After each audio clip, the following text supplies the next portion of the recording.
Moses in the tent.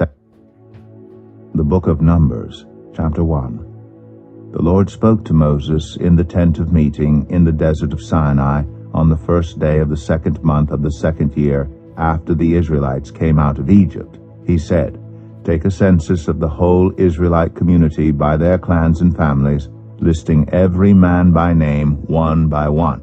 You and Aaron are to count according to their divisions all the men in Israel who are 20 years old or more and able to serve in the army, one man from each tribe. Each of them, the head of his family, is to help you. These are the names of the men who are to assist you. From Reuben, Elizur, son of Shadur. From Simeon, Shalumiel, son of Zerushadai. From Judah, Nahshon, son of Amminadab. From Issachar, Nethanel, son of Zuar. From Zebulun, Eliab, son of Helon.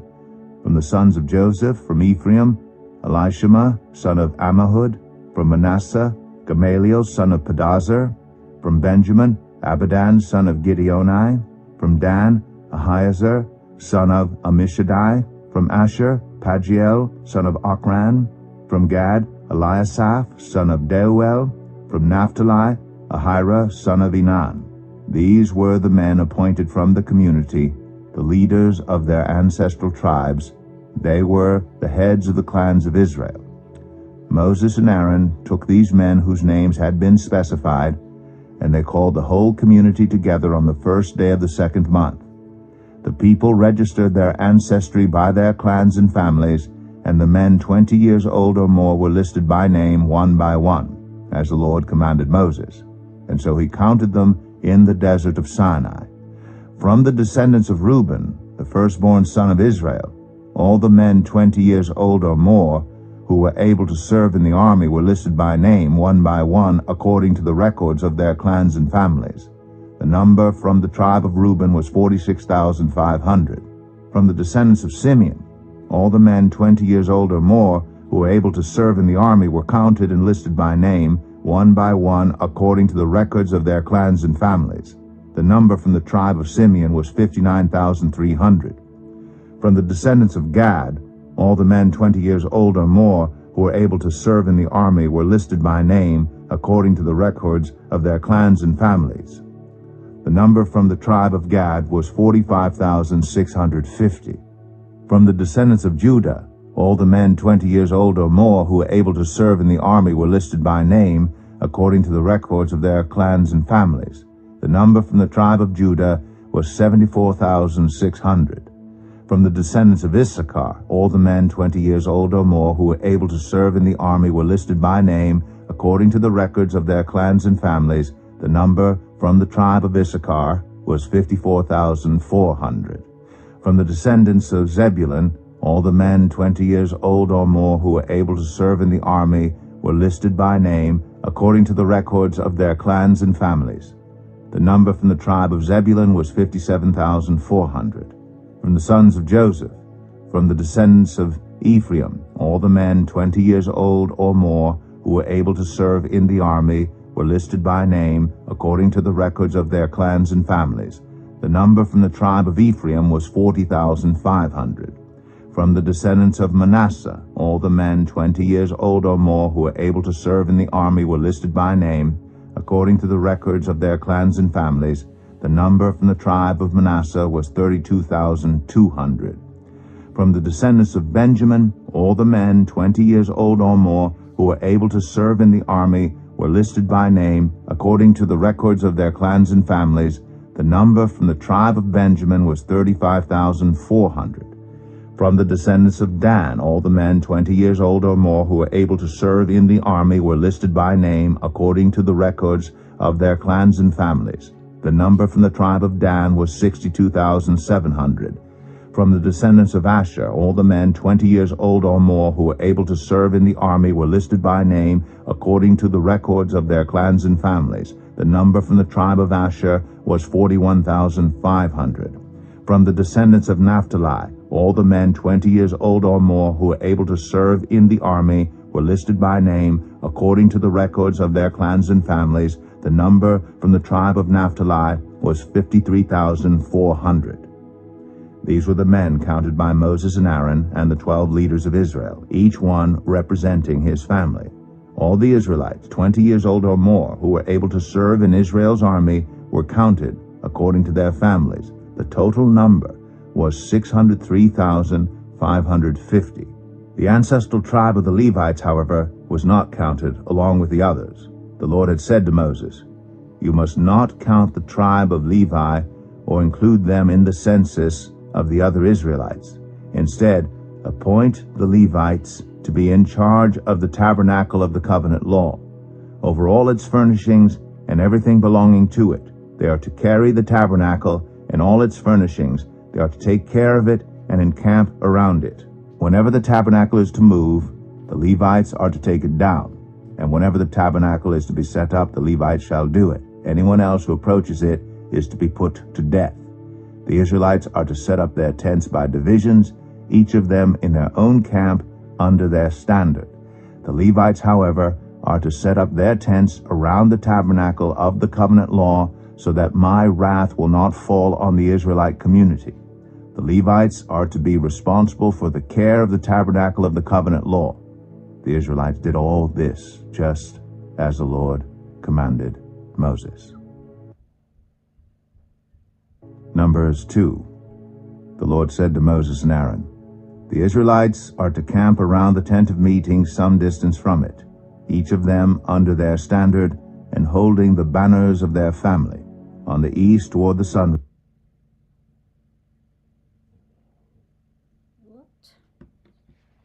What's happening?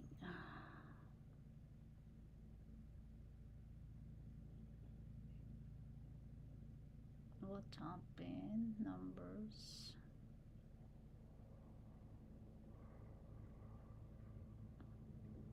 Numbers 2.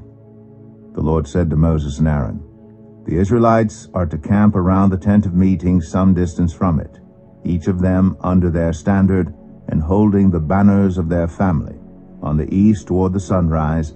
The divisions of the camp of Judah are to encamp under their standard. The leader of the people of Judah is Nahshon, son of Amminadab. His division numbers 74,600. The tribe of Issachar will camp next to them. The leader of the people of Issachar is Nethanel, son of Zuar. His division numbers 54,400. The tribe of Zebulun will be next. The leader of the people of Zebulun is Eliab, son of Helon. His division numbers 57,400. All the men assigned to the camp of Judah, according to their divisions, number 186,400. They will set out first. On the south will be the divisions of the camp of Reuben under their standard. The leader of the people of Reuben is Eliezer, son of Shedeur. His division numbers 46,500. The tribe of Simeon will camp next to them. The leader of the people of Simeon is Shalumiel, son of Zurishaddai. His division numbers 59,300. The tribe of Gad will be next. The leader of the people of Gad is Eliasaph, son of Deuel. His division numbers 45,650. All the men assigned to the camp of Reuben, according to their divisions, number 151,450. They will set out second. Then the tent of meeting and the camp of the Levites will set out in the middle of the camps. They will set out in the same order as they encamp, each in their own place under their standard. On the west will be the divisions of the camp of Ephraim under their standard. The leader of the people of Ephraim is Elishama, son of Ammihud. His division numbers 40,500. The tribe of Manasseh will be next to them. The leader of the people of Manasseh is Gamaliel, son of Pedahzur. His division numbers 32,200. The tribe of Benjamin will be next. The leader of the people of Benjamin is Abidan, son of Gideoni.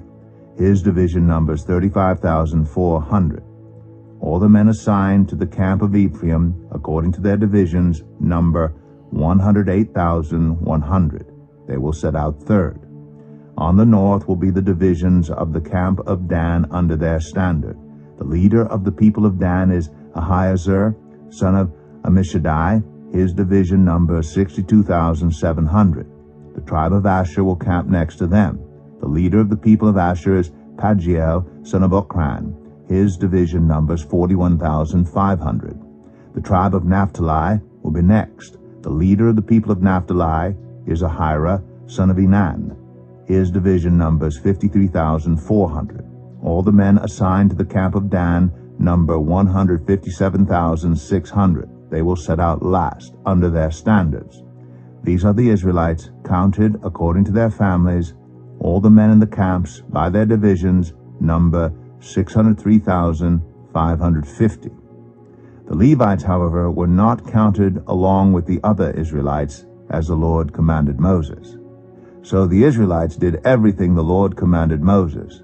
That is the way they encamped under their standards, and that is the way they set out, each of them with their clan and family. Numbers 3. This is the account of the family of Aaron and Moses at the time the Lord spoke to Moses at Mount Sinai. The names of the sons of Aaron were Nadab the firstborn, and Abihu, Eleazar, and Ithamar. Those were the names of Aaron's sons, the anointed priests, who were ordained to serve as priests. Nadab and Abihu, however, died before the Lord when they made an offering with unauthorized fire before him in the desert of Sinai. They had no sons, so Eleazar and Ithamar served as priests during the lifetime of their father Aaron. The Lord said to Moses, "Bring the tribe of Levi and present them to Aaron the priest to assist him. They are to perform duties for him and for the whole community at the tent of meeting by doing the work of the tabernacle. They are to take care of all the furnishings of the tent of meeting, fulfilling the obligations of the Israelites by doing the work of the tabernacle.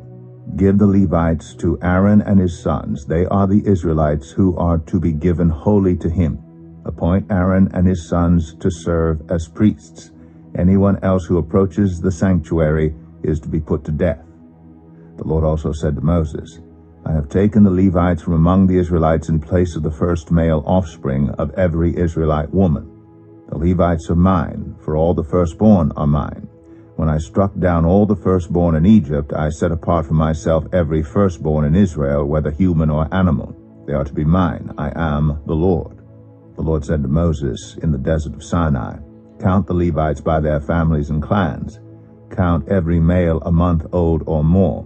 So Moses counted them as he was commanded by the word of the Lord. These were the names of the sons of Levi: Gershon, Kohath, and Merari. These were the names of the Gershonite clans: Libni and Shimei. The Kohathite clans: Amram, Izhar, Hebron, and Uzziel. The Merarite clans: Malai and Mushai. These were the Levite clans according to their families. To Gershon belonged the clans of the Libnites and Shimeites. These were the Gershonite clans. The number of all the males a month old or more who were counted was 7,500. The Gershonite clans were to camp on the west behind the tabernacle. The leader of the families of the Gershonites was Elisaph, son of Lael.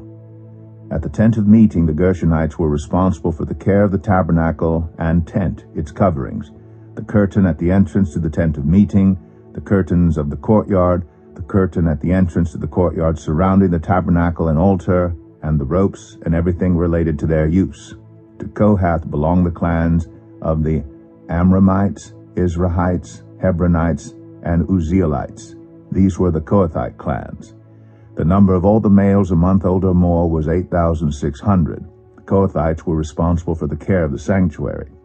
The Kohathite clans were to camp on the south side of the tabernacle. The leader of the families of the Kohathite clans was Elizaphan, son of Uzziel. They were responsible for the care of the ark, the table, the lampstand, the altars, the articles of the sanctuary used in ministering, the curtain, and everything related to their use. The chief leader of the Levites was Eleazar, son of Aaron the priest. He was appointed over those who were responsible for the care of the sanctuary. To Merari belonged the clans of the Mahlites and the Mushites. These were the Merarite clans. The number of all the males a month old or more who were counted was 6,200. The leader of the families of the Merarite clans was Zuriel, son of Abihail. They were to camp on the north side of the tabernacle. The Merarites were appointed to take care of the frames of the tabernacle, its crossbars, posts, bases, all its equipment, and everything related to their use. as well as the posts of the surrounding courtyard with their bases, tent pegs, and ropes. Moses and Aaron and his sons were to camp to the east of the tabernacle toward the sunrise, in front of the tent of meeting. They were responsible for the care of the sanctuary on behalf of the Israelites. Anyone else who approached the sanctuary was to be put to death. The total number of Levites counted at the Lord's command by Moses and Aaron according to their clans, including every male a month old or more, was 22,000. The Lord said to Moses, "Count all the firstborn Israelite males who are a month old or more, and make a list of their names. Take the Levites for me in place of all the firstborn of the Israelites, and the livestock of the Levites in place of all the firstborn of the livestock of the Israelites. I am the Lord." So Moses counted all the firstborn of the Israelites as the Lord commanded him. The total number of firstborn males a month old or more listed by name was 22,273. The Lord also said to Moses, "Take the Levites in place of all the firstborn of Israel, and the livestock of the Levites in place of their livestock. The Levites are to be mine. I am the Lord. To redeem the 273 firstborn Israelites who exceed the number of the Levites, collect 5 shekels for each one, according to the sanctuary shekel, which weighs 20 gerahs. Give the money for the redemption of the additional Israelites to Aaron and his sons." So Moses collected the redemption money from those who exceeded the number redeemed by the Levites. From the firstborn of the Israelites he collected silver weighing 1,365 shekels, according to the sanctuary shekel. Moses gave the redemption money to Aaron and his sons, as he was commanded by the word of the Lord. Numbers 4. The Lord said to Moses and Aaron, "Take a census of the Kohathite branch of the Levites by their clans and families. Count all the men from 30 to 50 years of age who come to serve in the work at the tent of meeting. This is the work of the Kohathites at the tent of meeting, the care of the most holy things. When the camp is to move, Aaron and his sons are to go in and take down the shielding curtain and put it over the Ark of the Covenant law. Then they are to cover the curtain with a durable leather, spread a cloth of solid blue over that, and put the poles in place.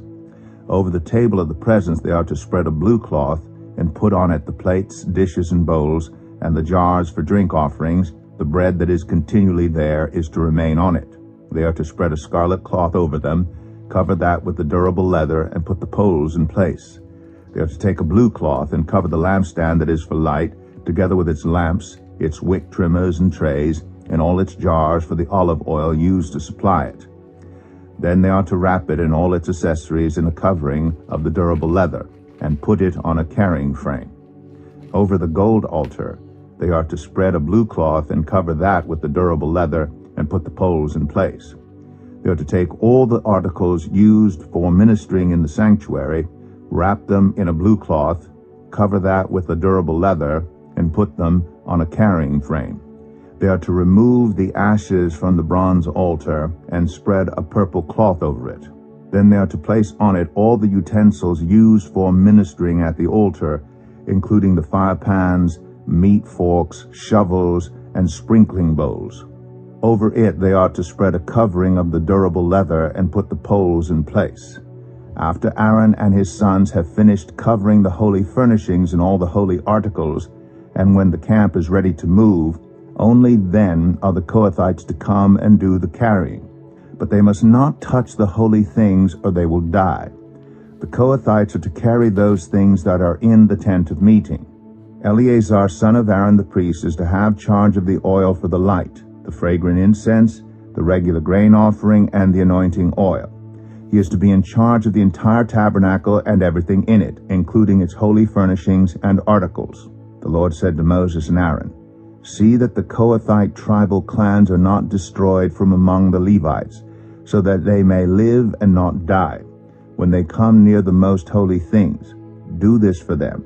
Aaron and his sons are to go into the sanctuary and assign to each man his work and what he is to carry. But the Kohathites must not go in to look at the holy things even for a moment, or they will die." The Lord said to Moses, "Take a census also of the Gershonites by their families and clans. count all the men from 30 to 50 years of age who come to serve in the work at the tent of meeting. This is the service of the Gershonite clans in their carrying and their other work. They are to carry the curtains of the tabernacle, that is, the tent of meeting, its covering and its outer covering of durable leather, the curtains for the entrance to the tent of meeting, the curtains of the courtyard surrounding the tabernacle and altar, the curtain for the entrance to the courtyard, the ropes, and all the equipment used in the service of the tent. The Gershonites are to do all that needs to be done with these things. All their service, whether carrying or doing other work, is to be done under the direction of Aaron and his sons. You shall assign to them as their responsibility all they are to carry. This is the service of the Gershonite clans at the tent of meeting. Their duties are to be under the direction of Ithamar, son of Aaron, the priest. Count the Merarites by their clans and families. Count all the men from 30 to 50 years of age who come to serve in the work at the tent of meeting. As part of all their service at the tent, they are to carry the frames of the tabernacle, its crossbars, posts, and bases, as well as the posts of the surrounding courtyard with their bases, tent pegs, ropes, all their equipment, and everything related to their use. Assign to each man the specific things he is to carry. This is the service of the Merarite clans as they work at the tent of meeting under the direction of Ithamar, son of Aaron, the priest. Moses, Aaron, and the leaders of the community counted the Kohathites by their clans and families.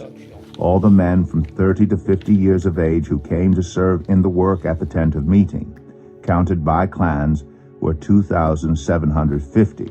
This was the total of all those in the Kohathite clans who served at the tent of meeting. Moses and Aaron counted them according to the Lord's command through Moses. The Gershonites were counted by their clans and families. All the men from 30 to 50 years of age who came to serve in the work at the tent of meeting, counted by their clans and families, were 2,630. This was the total of those in the Gershonite clans who served at the tent of meeting. Moses and Aaron counted them according to the Lord's command. The Merarites were counted by their clans and families. All the men from 30 to 50 years of age who came to serve in the work at the tent of meeting, counted by their clans, were 3,200. This was the total of those in the Merarite clans. Moses and Aaron counted them according to the Lord's command through Moses. So Moses, Aaron, and the leaders of Israel counted all the Levites by their clans and families. All the men from 30 to 50 years of age who came to do the work of serving and carrying the tent of meeting numbered 8,580. At the Lord's command through Moses, each was assigned his work and told what to carry.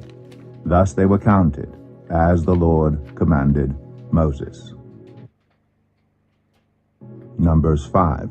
The Lord said to Moses, "Command the Israelites to send away from the camp anyone who has a defiling skin disease or a discharge of any kind, or who is ceremonially unclean because of a dead body. Send away male and female alike. Send them outside the camp so they will not defile their camp, where I dwell among them." The Israelites did so. They sent them outside the camp. They did just as the Lord had instructed Moses.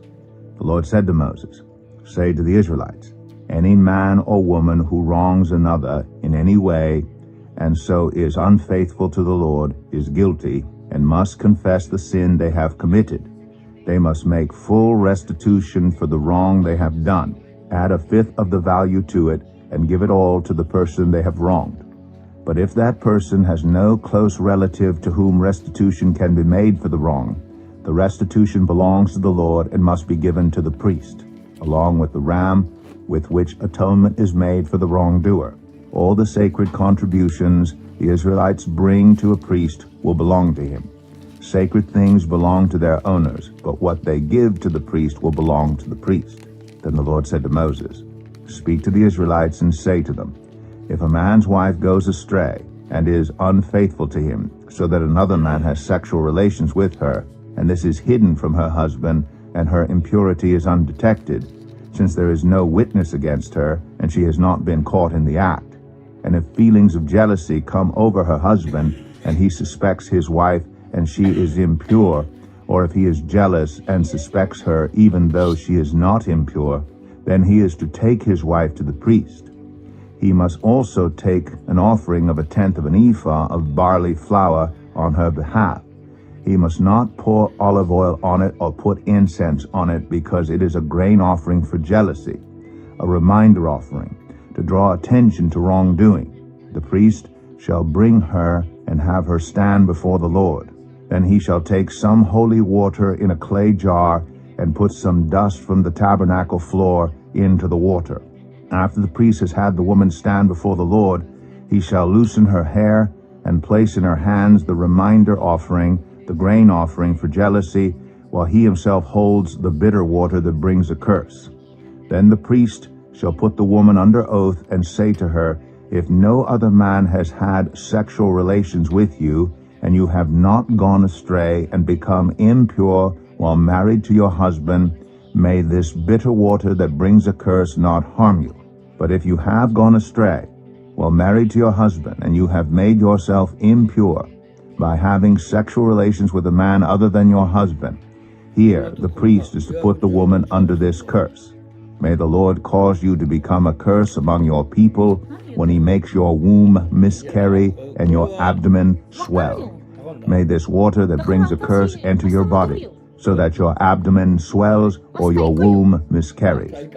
Then the woman is to say, "Amen, so be it."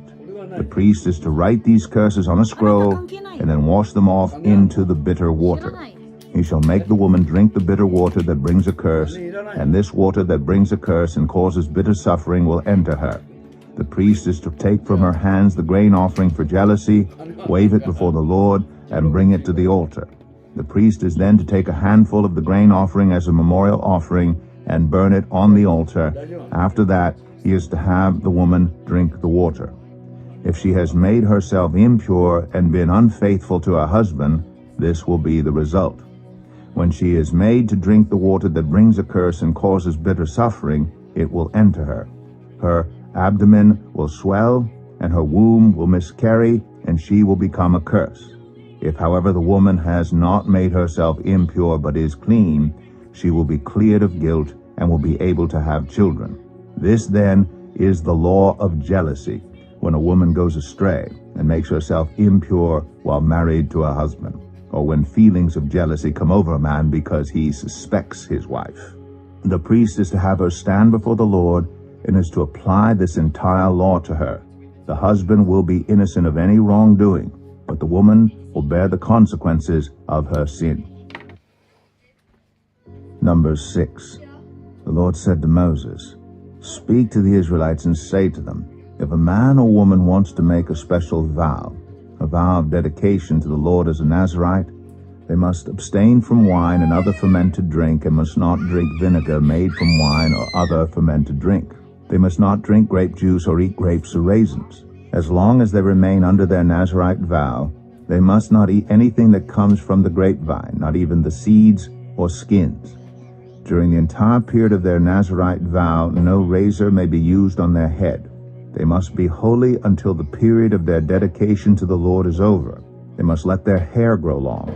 Throughout the period of their dedication to the Lord, the Nazirite must not go near a dead body. Even if their own father or mother or brother or sister dies, they must not make themselves ceremonially unclean on account of them, because the symbol of their dedication to God is on their head. Throughout the period of their dedication, they are consecrated to the Lord. If someone dies suddenly in the Nazirite's presence, thus defiling the hair that symbolizes their dedication, they must shave their head on the 7th day, the day of their cleansing. Then on the 8th day they must bring 2 doves or 2 young pigeons to the priest at the entrance to the tent of meeting.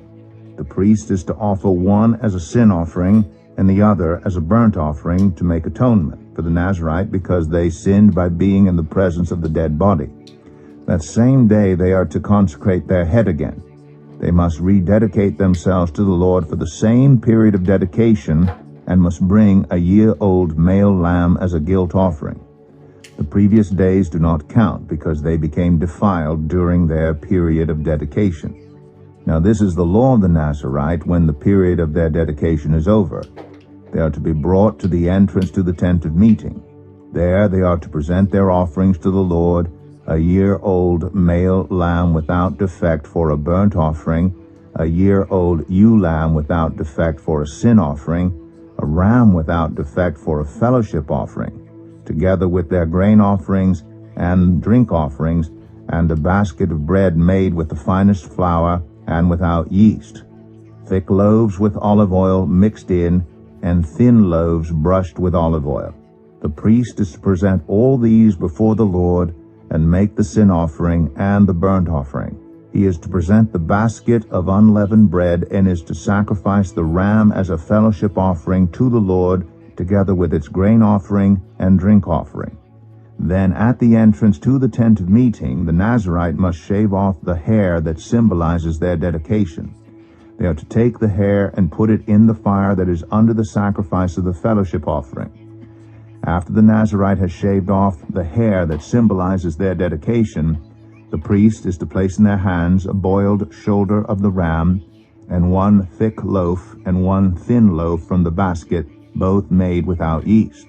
The priest shall then wave these before the Lord as a wave offering. They are holy and belong to the priest, together with the breast that was waved and the thigh that was presented. After that, the Nazirite may drink wine.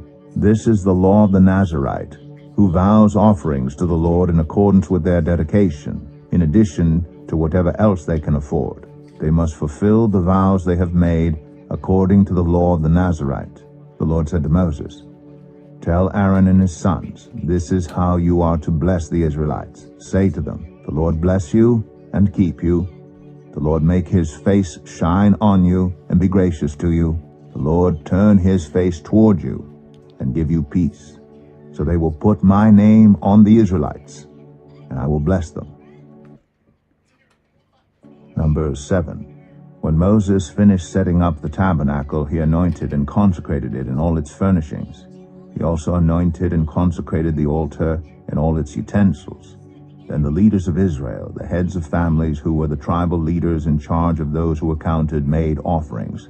They brought as their gifts before the Lord 6 covered carts and 12 oxen, an ox from each leader and a cart from every 2.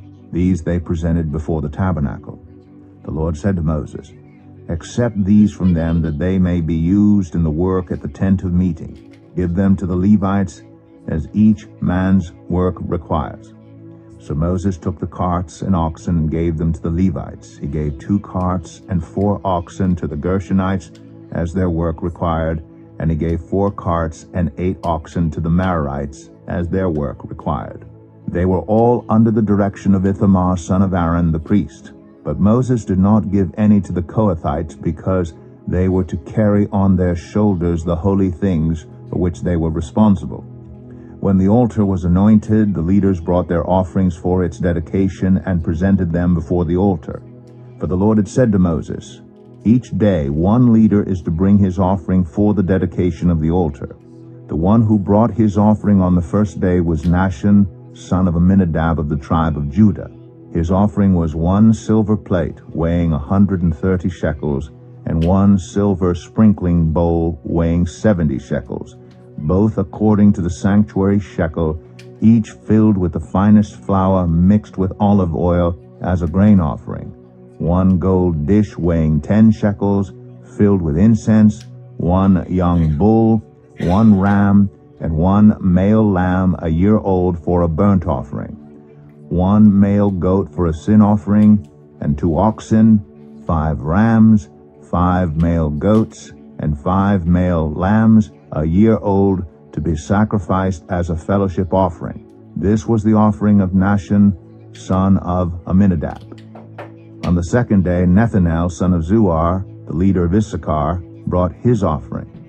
The offering he brought was 1 silver plate weighing 130 shekels, and 1 silver sprinkling bowl weighing 70 shekels, both according to the sanctuary shekel, each filled with the finest flour mixed with olive oil as a grain offering, 1 gold dish weighing 10 shekels, filled with incense, 1 young bull, 1 ram, and 1 male lamb a year old for a burnt offering, 1 male goat for a sin offering, and 2 oxen, 5 rams, 5 male goats, and 5 male lambs a year old to be sacrificed as a fellowship offering. This was the offering of Nethanel, son of Zuar.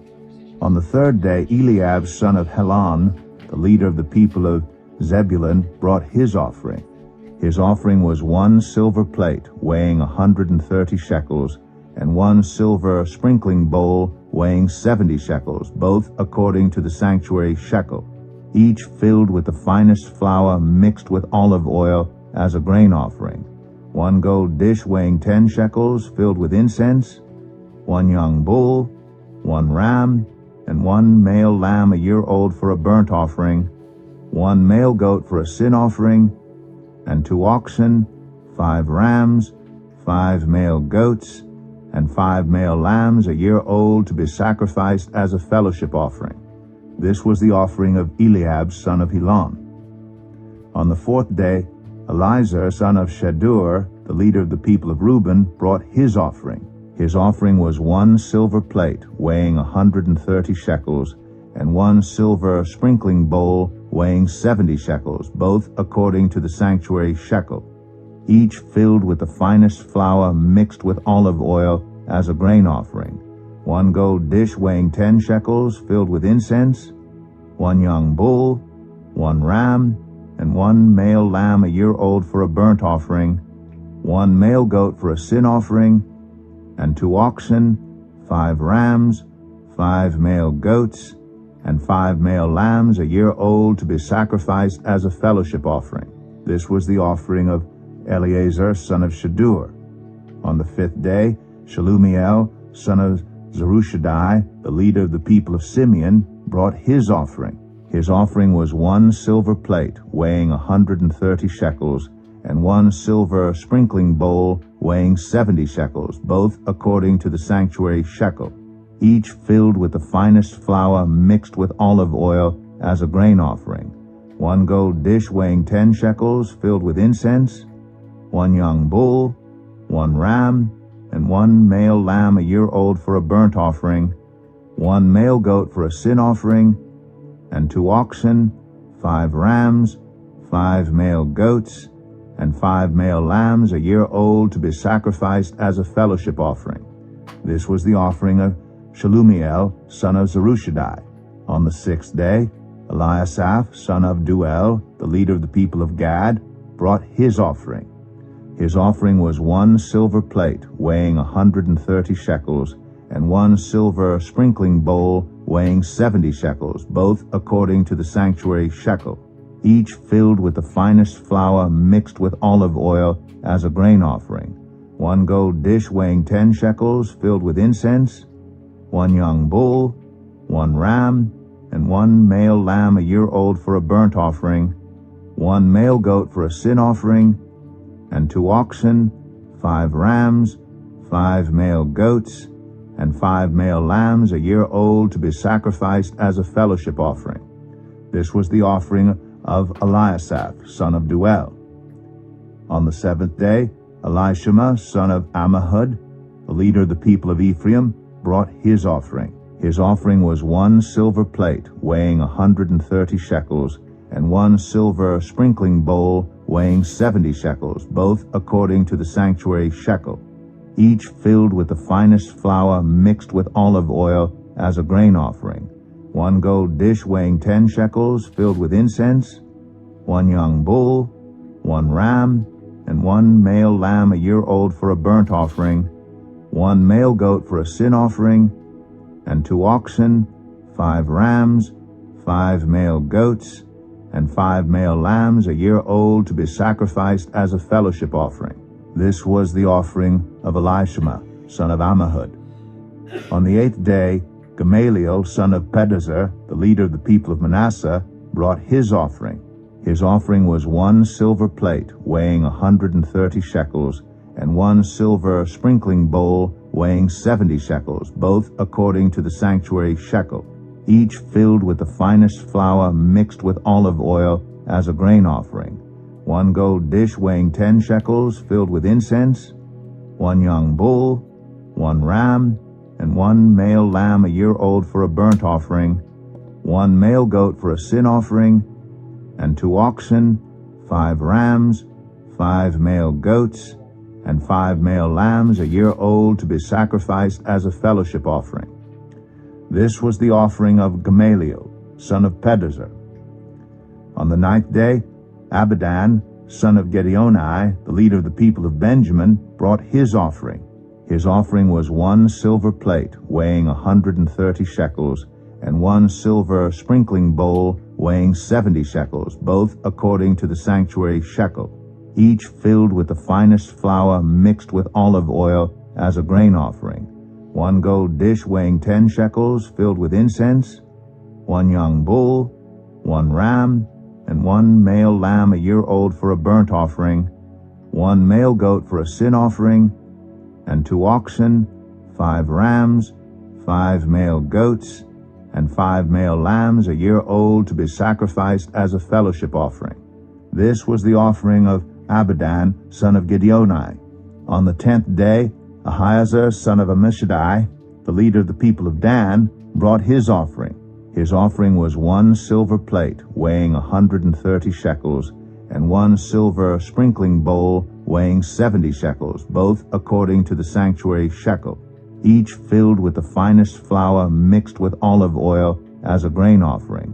1 gold dish weighing 10 shekels filled with incense, 1 young bull, 1 ram, and 1 male lamb a year old for a burnt offering, 1 male goat for a sin offering, and 2 oxen, 5 rams, 5 male goats, and 5 male lambs a year old to be sacrificed as a fellowship offering.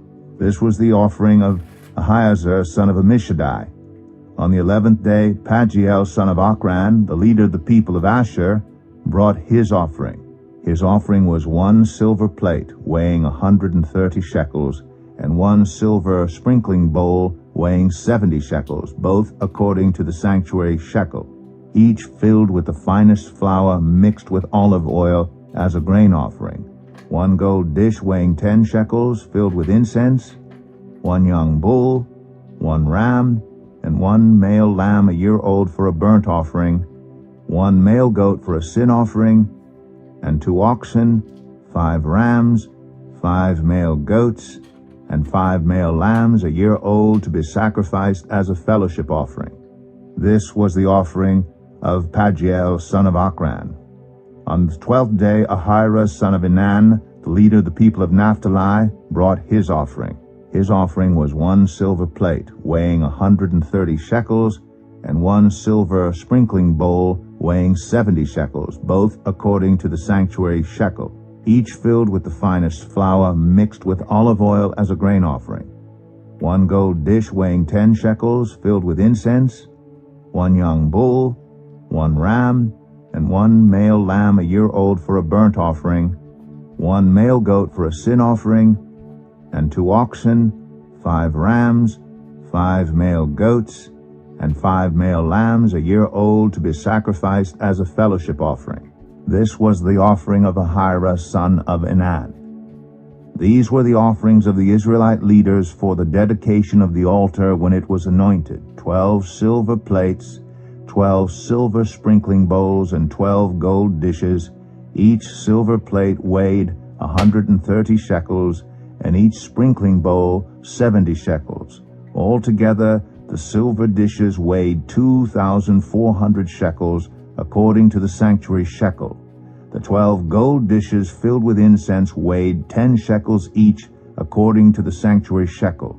Altogether, the gold dishes weighed 120 shekels. The total number of animals for the burnt offering came to 12 young bulls, 12 rams, and 12 male lambs a year old, together with their grain offering.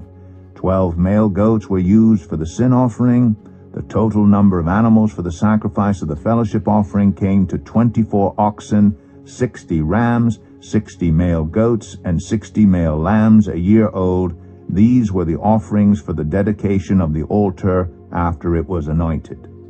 When Moses entered the tent of meeting to speak with the Lord, he heard the voice speaking to him from between the 2 cherubim above the atonement cover on the Ark of the Covenant law.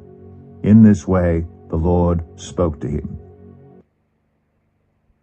Numbers 8. The Lord said to Moses, speak to Aaron and say to him, when you set up the lamps, see that all 7 light up the area in front of the lampstand. Aaron did so. He set up the lamps so that they faced forward on the lampstand, just as the Lord commanded Moses. This is how the lampstand was made. It was made of hammered gold, from its base to its blossoms. The lampstand was made exactly like the pattern the Lord had shown Moses.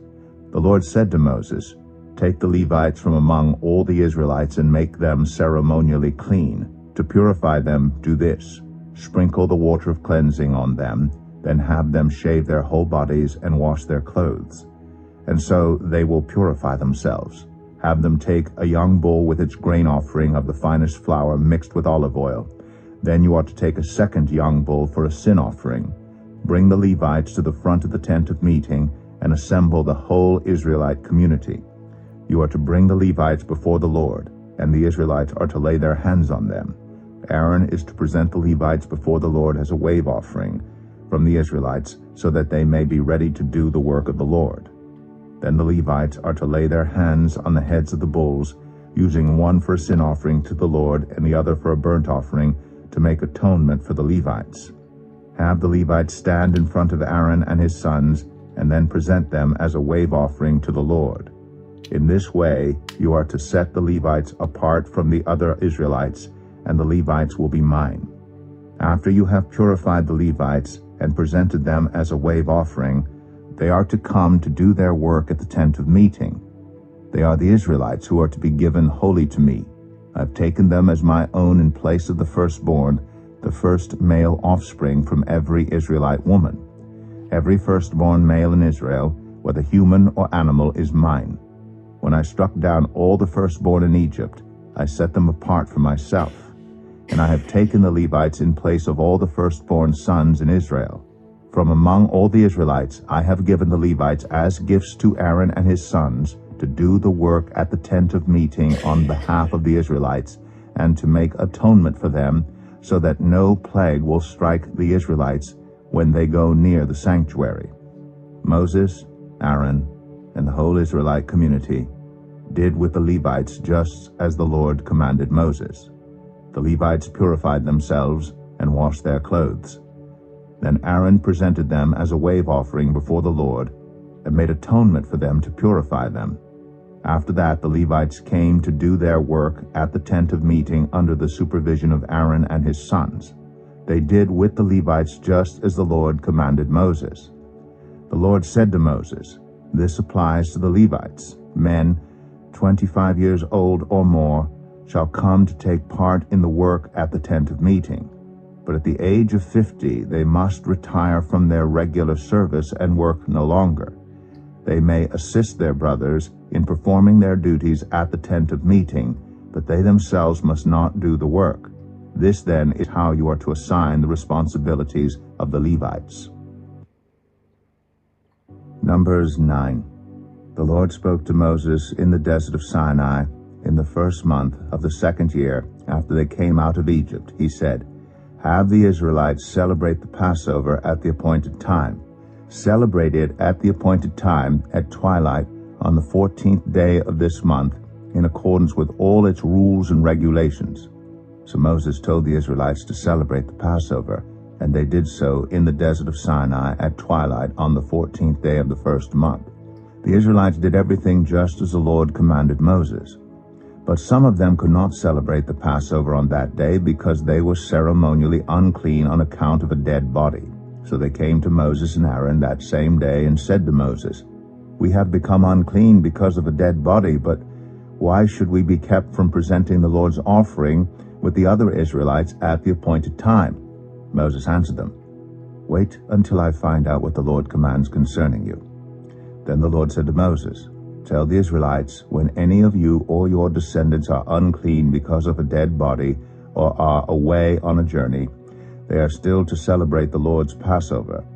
But they are to do it on the 14th day of the 2nd month at twilight. They are to eat the lamb together with unleavened bread and bitter herbs.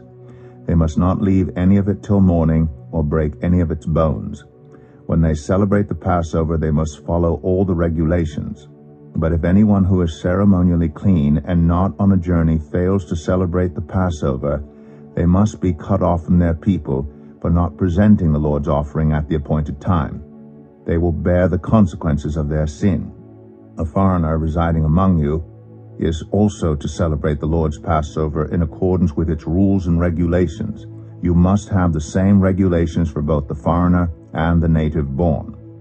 On the day the tabernacle, the tent of the covenant law, was set up, the cloud covered it. From evening till morning, the cloud above the tabernacle looked like fire. That is how it continued to be. The cloud covered it, and at night it looked like fire. Whenever the cloud lifted from above the tent, the Israelites set out. Wherever the cloud settled, the Israelites encamped. At the Lord's command, the Israelites set out, and at his command they encamped. As long as the cloud stayed over the tabernacle, they remained in camp. When the cloud remained over the tabernacle a long time, the Israelites obeyed the Lord's order and did not set out. Sometimes the cloud was over the tabernacle only a few days. At the Lord's command, they would encamp, and then at his command they would set out. Sometimes the cloud stayed only from evening till morning, and when it lifted in the morning, they set out, whether by day or by night. Whenever the cloud lifted, they set out. Whether the cloud stayed over the tabernacle for 2 days, or a month, or a year, the Israelites would remain in camp and not set out. But when it lifted, they would set out. At the Lord's command, they encamped. And at the Lord's command, they set out. They obeyed the Lord's order in accordance with his command through Moses. Numbers 10. The Lord said to Moses, "Make 2 trumpets of hammered silver, and use them for calling the community together and for having the camp set out. When both are sounded, the whole community is to assemble before you at the entrance to the tent of meeting. If only one is sounded, the leaders, the heads of the clans of Israel, are to assemble before you. When a trumpet blast is sounded, the tribes camping on the east are to set out. At the sounding of a second blast, the camps on the south are to set out. The blast will be the signal for setting out. To gather the assembly, blow the trumpets, but not with the signal for setting out. The sons of Aaron, the priests, are to blow the trumpets. This is to be a lasting ordinance for you and the generations to come. When you go into battle in your own land against an enemy who is oppressing you, sound a blast on the trumpets. Then you will be remembered by the Lord your God and rescued from your enemies. Also at your times of rejoicing, your appointed festivals and new moon feasts, you are to sound the trumpets over your burnt offerings and fellowship offerings, and they will be a memorial for you before your God. I am the Lord your God." On the 20th day of the 2nd month of the 2nd year, the cloud lifted from above the tabernacle of the covenant law. Then the Israelites set out from the desert of Sinai and traveled from place to place until the cloud came to rest in the desert of Paran. They set out this first time at the Lord's command through Moses. The divisions of the camp of Judah went first under their standard. Nahshon, son of Amminadab, was in command. Nethanel, son of Zuar, was over the division of the tribe of Issachar, and Eliab, son of Elon, was over the division of the tribe of Zebulun. Then the tabernacle was taken down, and the Gershonites and Merarites who carried it set out. The divisions of the camp of Reuben went next, under their standard. Elizur, son of Shedeur, was in command. Shelumiel, son of Zerushadai, was over the division of the tribe of Simeon, and Eliasaph, son of Duel, was over the division of the tribe of Gad. Then the Kohathites set out, carrying the holy things. The tabernacle was to be set up before they arrived. The divisions of the camp of Ephraim went next, under their standard. Elishama, son of Ammihud, was in command. Gamaliel, son of Pedahzur, was over the division of the tribe of Manasseh, and Abidan, son of Gideoni, was over the division of the tribe of Benjamin. Finally, as the rear guard for all the units, the divisions of the camp of Dan set out under their standard. Ahiezer, son of Ammishaddai, was in command. Pagiel, son of Ochran, was over the division of the tribe of Asher, and Ahira, son of Enan, was over the division of the tribe of Naphtali. This was the order of march for the Israelite divisions as they set out. Now Moses said to Hobab, son of Ruel, the Midianite, Moses' father-in-law, "We are setting out for the place about which the Lord said, 'I will give it to you.' Come with us, and we will treat you well. For the Lord has promised good things to Israel." He answered, "No, I will not go. I am going back to my own land and my own people." But Moses said, "Please do not leave us. You know where we should camp in the wilderness, and you can be our eyes. If you come with us, we will share with you whatever good things the Lord gives us."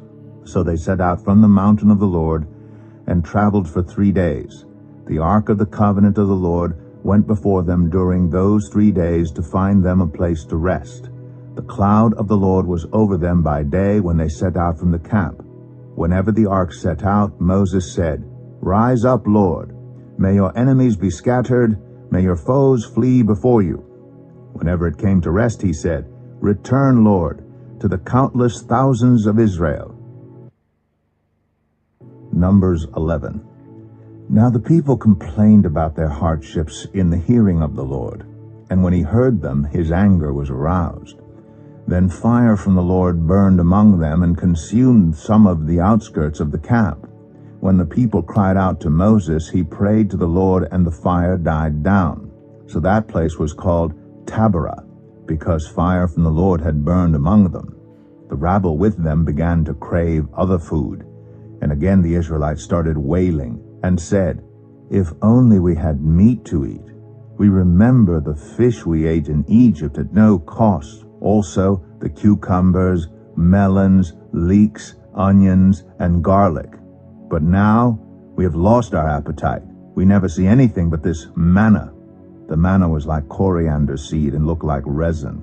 The people went around gathering it, and then ground it in a hand mill or crushed it in a mortar.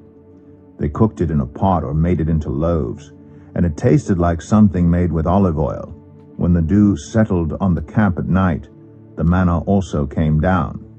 Moses heard the people of every family wailing at the entrance to their tents. The Lord became exceedingly angry, and Moses was troubled. He asked the Lord, "Why have you brought this trouble on your servant? What have I done to displease you that you put the burden of all these people on me? Did I conceive all these people? Did I give them birth? Why do you tell me to carry them in my arms, as a nurse carries an infant, to the land you promised on oath to their ancestors? Where can I get meat for all these people? They keep wailing to me, 'Give us meat to eat.' I cannot carry all these people by myself. The burden is too heavy for me. If this is how you're going to treat me, please go ahead and kill me if I have found favor in your eyes, and do not let me face my own ruin." The Lord said to Moses, "Bring me 70 of Israel's elders who are known to you as leaders and officials among the people. Have them come to the tent of meeting, that they may stand there with you. I will come down and speak with you there, and I will take some of the power of the Spirit that is on you and put it on them. They will share the burden of the people with you so that you will not have to carry it alone. Tell the people, 'Consecrate yourselves in preparation for tomorrow, when you will eat meat. The Lord heard you when you wailed. If only we had meat to eat. We were better off in Egypt. Now the Lord will give you meat, and you will eat it. You will not eat it for just 1 day, or 2 days, or 5, 10, or 20 days, but for a whole month, until it comes out of your nostrils, and you loathe it, because you have rejected the Lord who is among you, and have wailed before him, saying, Why did we ever leave Egypt?' But Moses said, Here I am among 600,000 men on foot, and you say, I will give them meat to eat for a whole month. Would they have enough if flocks and herds were slaughtered for them? Would they have enough if all the fish in the sea were caught for them?" The Lord answered Moses, "Is the Lord's arm too short? Now you will see whether or not what I say will come true for you." So Moses went out and told the people what the Lord had said. He brought together 70 of their elders and had them stand around the tent. Then the Lord came down in the cloud and spoke with him, and he took some of the power of the Spirit that was on him and put it on the 70 elders. When the Spirit rested on them, they prophesied, but did not do so again. However, 2 men whose names were Eldad and Medad had remained in the camp. They were listed among the elders, but did not go out to the tent. Yet the Spirit also rested on them, and they prophesied in the camp. A young man ran and told Moses, Eldad and Medad are prophesying in the camp. Joshua son of Nun, who had been Moses' aide since youth, spoke up and said, Moses, my Lord, stop them. But Moses replied, Are you jealous for my sake? I wish that all the Lord's people were prophets, and that the Lord would put his Spirit on them. Then Moses and the elders of Israel returned to the camp. Now a wind went out from the Lord and drove quail in from the sea. It scattered them up to 2 cubits deep all around the camp, as far as a day's walk in any direction. All that day and night, and all the next day, the people went out and gathered quail. No one gathered less than 10 homers. Then they spread them out all around the camp. But while the meat was still between their teeth and before it could be consumed, the anger of the Lord burned against the people, and he struck them with a severe plague. Therefore the place was named Kibroth Hattaavah, because there they buried the people who had craved other food. From Kibroth Hattaavah the people traveled to Hazroth and stayed there. Numbers 12.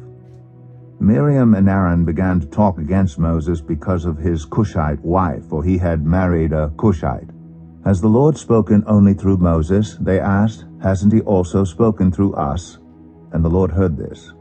Now Moses was a very humble man, more humble than anyone else on the face of the earth. At once the Lord said to Moses, Aaron, and Miriam, Come out to the tent of meeting, all 3 of you. So the 3 of them went out. Then the Lord came down in a pillar of cloud. He stood at the entrance to the tent and summoned Aaron and Miriam. When the 2 of them stepped forward, he said, Listen to my words. When there is a prophet among you, I, the Lord, reveal myself to them in visions. I speak to them in dreams. But this is not true of my servant Moses. He is faithful in all my house. With him I speak face to face, clearly, and not in riddles. He sees the form of the Lord. Why then were you not afraid to speak against my servant Moses? The anger of the Lord burned against them, and he left them. When the cloud lifted from above the tent, Miriam's skin was leprous. It became as white as snow. Aaron turned toward her and saw that she had a defiling skin disease. And he said to Moses, Please, my Lord, I ask you not to hold against us the sin we have so foolishly committed. Do not let her be like a stillborn infant, coming from its mother's womb with its flesh half eaten away. So Moses cried out to the Lord, Please, God, heal her. The Lord replied to Moses, If her father had spit in her face, would she not have been in disgrace for 7 days? Confine her outside the camp for 7 days. After that she can be brought back. So Miriam was confined outside the camp for 7 days, and the people did not move on till she was brought back. After that the people left for Hazroth and encamped in the desert of Paran. Numbers 13. The Lord said to Moses, Send some men to explore the land of Canaan, which I am giving to the Israelites. From each ancestral tribe send one of its leaders. So at the Lord's command, Moses sent them out from the desert of Paran. All of them were leaders of the Israelites. These are their names. From the tribe of Reuben, Shammua, son of Zakur. From the tribe of Simeon, Shaphat, son of Ori. From the tribe of Judah, Caleb, son of Jephunneh. From the tribe of Issachar, Igal, son of Joseph. From the tribe of Ephraim, Hoshea, son of Nun. From the tribe of Benjamin, Paltai, son of Raphu.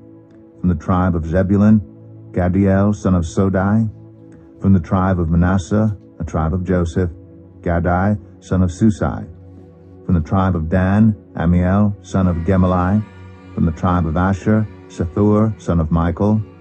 From the tribe of Naphtali, Nabai, son of Vophsi. From the tribe of Gad, Geuel, son of Machi. These are the names of the men Moses sent to explore the land. Moses gave Hoshea, son of Nun, the name Joshua.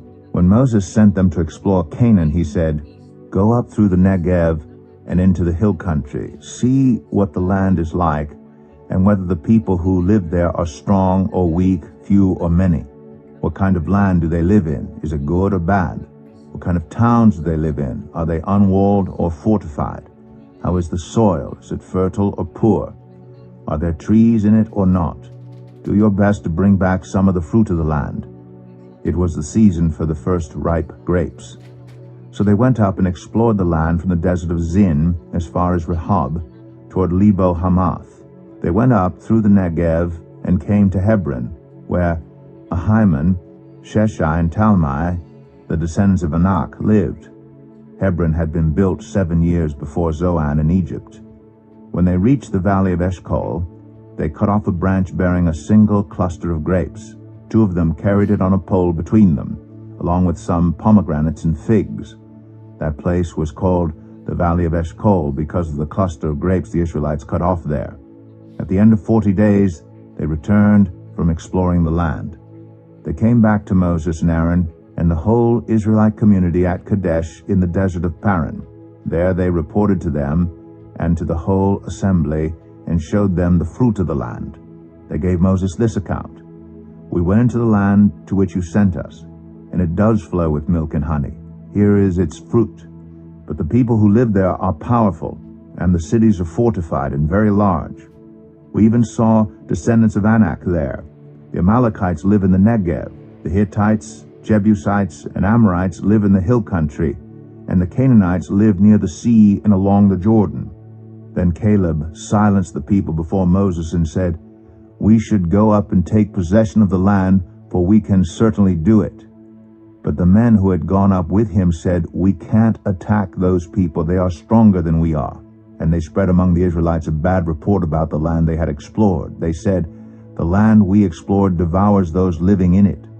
All the people we saw there are of great size. We saw the Nephilim there. The descendants of Anak come from the Nephilim. We seemed like grasshoppers in our own eyes, and we looked the same to them. Numbers 14. That night all the members of the community raised their voices and wept aloud. All the Israelites grumbled against Moses and Aaron, and the whole assembly said to them, If only we had died in Egypt, or in this wilderness. Why is the Lord bringing us to this land only to let us fall by the sword? Our wives and children will be taken as plunder. Wouldn't it be better for us to go back to Egypt? And they said to each other, We should choose a leader and go back to Egypt. Then Moses and Aaron fell face down in front of the whole Israelite assembly gathered there. Joshua son of Nun and Caleb son of Jephunneh, who were among those who had explored the land, tore their clothes and said to the entire Israelite assembly, The land we passed through and explored is exceedingly good. If the Lord is pleased with us, he will lead us into that land, a land flowing with milk and honey, and will give it to us. Only do not rebel against the Lord, and do not be afraid of the people of the land, because we will devour them. Their protection is gone, but the Lord is with us. Do not be afraid of them. But the whole assembly talked about stoning them. Then the glory of the Lord appeared at the tent of meeting to all the Israelites. The Lord said to Moses, How long will these people treat me with contempt? How long will they refuse to believe in me, in spite of all the signs I have performed among them? I will strike them down with a plague and destroy them, but I will make you into a nation greater and stronger than they. Moses said to the Lord, Then the Egyptians will hear about it. By your power you brought these people up from among them, and they will tell the inhabitants of this land about it. They've already heard that you, Lord, are with these people, and that you, Lord, have been seen face to face, that your cloud stays over them, and that you go before them in a pillar of cloud by day and a pillar of fire by night. If you put all these people to death, leaving none alive, the nations who have heard this report about you will say, The Lord was not able to bring these people into the land he promised them on oath, so he slaughtered them in the wilderness. Now may the Lord's strength be displayed, just as you have declared. The Lord is slow to anger, abounding in love, and forgiving sin and rebellion. Yet he does not leave the guilty unpunished. He punishes the children for the sin of the parents to the 3rd and 4th generation, in accordance with your great love, forgive the sin of these people, just as you have pardoned them from the time they left Egypt until now." The Lord replied, "I have forgiven them, as you asked. Nevertheless, as surely as I live, and as surely as the glory of the Lord fills the whole earth, not one of those who saw my glory and the signs I performed in Egypt and in the wilderness, but who disobeyed me and tested me 10 times, not one of them will ever see the land I promised on oath to their ancestors. No one who has treated me with contempt will ever see it. But because my servant Caleb has a different spirit and follows me wholeheartedly, I will bring him into the land he went to, and his descendants will inherit it. Since the Amalekites and the Canaanites are living in the valleys, turn back tomorrow and set out toward the desert along the route to the Red Sea." The Lord said to Moses and Aaron, "How long will this wicked community grumble against me? I have heard the complaints of these grumbling Israelites. So tell them, as surely as I live, declares the Lord, I will do to you the very thing I heard you say. In this wilderness your bodies will fall. Every one of you 20 years old or more who was counted in the census and who has grumbled against me, not one of you will enter the land I swore with uplifted hand to make your home, except Caleb, son of Jephunneh, and Joshua, son of Nun. As for your children that you said would be taken as plunder, I will bring them in to enjoy the land you have rejected. But as for you, your bodies will fall in this wilderness. Your children will be shepherds here for 40 years, suffering for your unfaithfulness until the last of your bodies lies in the wilderness. For 40 years, 1 year, for each of the 40 days you explored the land, you will suffer for your sins and know what it is like to have me against you. I, the Lord, have spoken, and I will surely do these things to this whole wicked community, which has banded together against me. They will meet their end in this wilderness. Here they will die." So the men Moses had sent to explore the land, who returned and made the whole community grumble against him by spreading a bad report about it. These men who were responsible for spreading the bad report about the land were struck down and died of a plague before the Lord. Of the men who went to explore the land, only Joshua son of Nun and Caleb son of Jephunneh survived. When Moses reported this to all the Israelites, they mourned bitterly. Early the next morning, they set out for the highest point in the hill country, saying, "Now we are ready to go up to the land the Lord promised. Surely we have sinned." But Moses said, "Why are you disobeying the Lord's command? This will not succeed. Do not go up, because the Lord is not with you. You will be defeated by your enemies. For the Amalekites and the Canaanites will face you there. Because you have turned away from the Lord, he will not be with you, and you will fall by the sword." Nevertheless, in their presumption, they went up toward the highest point in the hill country, though neither Moses nor the ark of the Lord's covenant moved from the camp. Then the Amalekites and the Canaanites who lived in that hill country came down and attacked them and beat them down all the way to Hormah. Numbers 15. The Lord said to Moses, "Speak to the Israelites and say to them, after you enter the land I am giving you as a home, and you present to the Lord food offerings from the herd or the flock, as an aroma pleasing to the Lord, whether burnt offerings or sacrifices, for special vows or freewill offerings or festival offerings, then the person who brings an offering shall present to the Lord a grain offering of 1/10 of an ephah of the finest flour mixed with 1/4 of a hin of olive oil. With each lamb for the burnt offering or the sacrifice, prepare 1/4 of a hin of wine as a drink offering. With the ram, prepare a grain offering of 2/10 of an ephah of the finest flour mixed with 1/3 of a hin of olive oil, and 1/3 of a hin of wine as a drink offering. Offer it as an aroma pleasing to the Lord. When you prepare a young bull as a burnt offering or sacrifice for a special vow or a fellowship offering to the Lord, bring with the bull a grain offering of 3/10 of an ephah of the finest flour mixed with 1/2 a hin of olive oil, and also bring 1/2 a hin of wine as a drink offering. This will be a food offering, an aroma pleasing to the Lord. Each bull or ram, each lamb or young goat, is to be prepared in this manner. Do this for each one, for as many as you prepare. Everyone who is native born must do these things in this way when they present a food offering as an aroma pleasing to the Lord. For the generations to come, whenever a foreigner or anyone else living among you presents a food offering as an aroma pleasing to the Lord, they must do exactly as you do. The community is to have the same rules for you and for the foreigner residing among you. This is a lasting ordinance for the generations to come. You and the foreigner shall be the same before the Lord. The same laws and regulations will apply both to you and to the foreigner residing among you. The Lord said to Moses, "Speak to the Israelites and say to them, when you enter the land to which I am taking you, and you eat the food of the land, present a portion as an offering to the Lord. Present a loaf from the first of your ground meal, and present it as an offering from the threshing floor.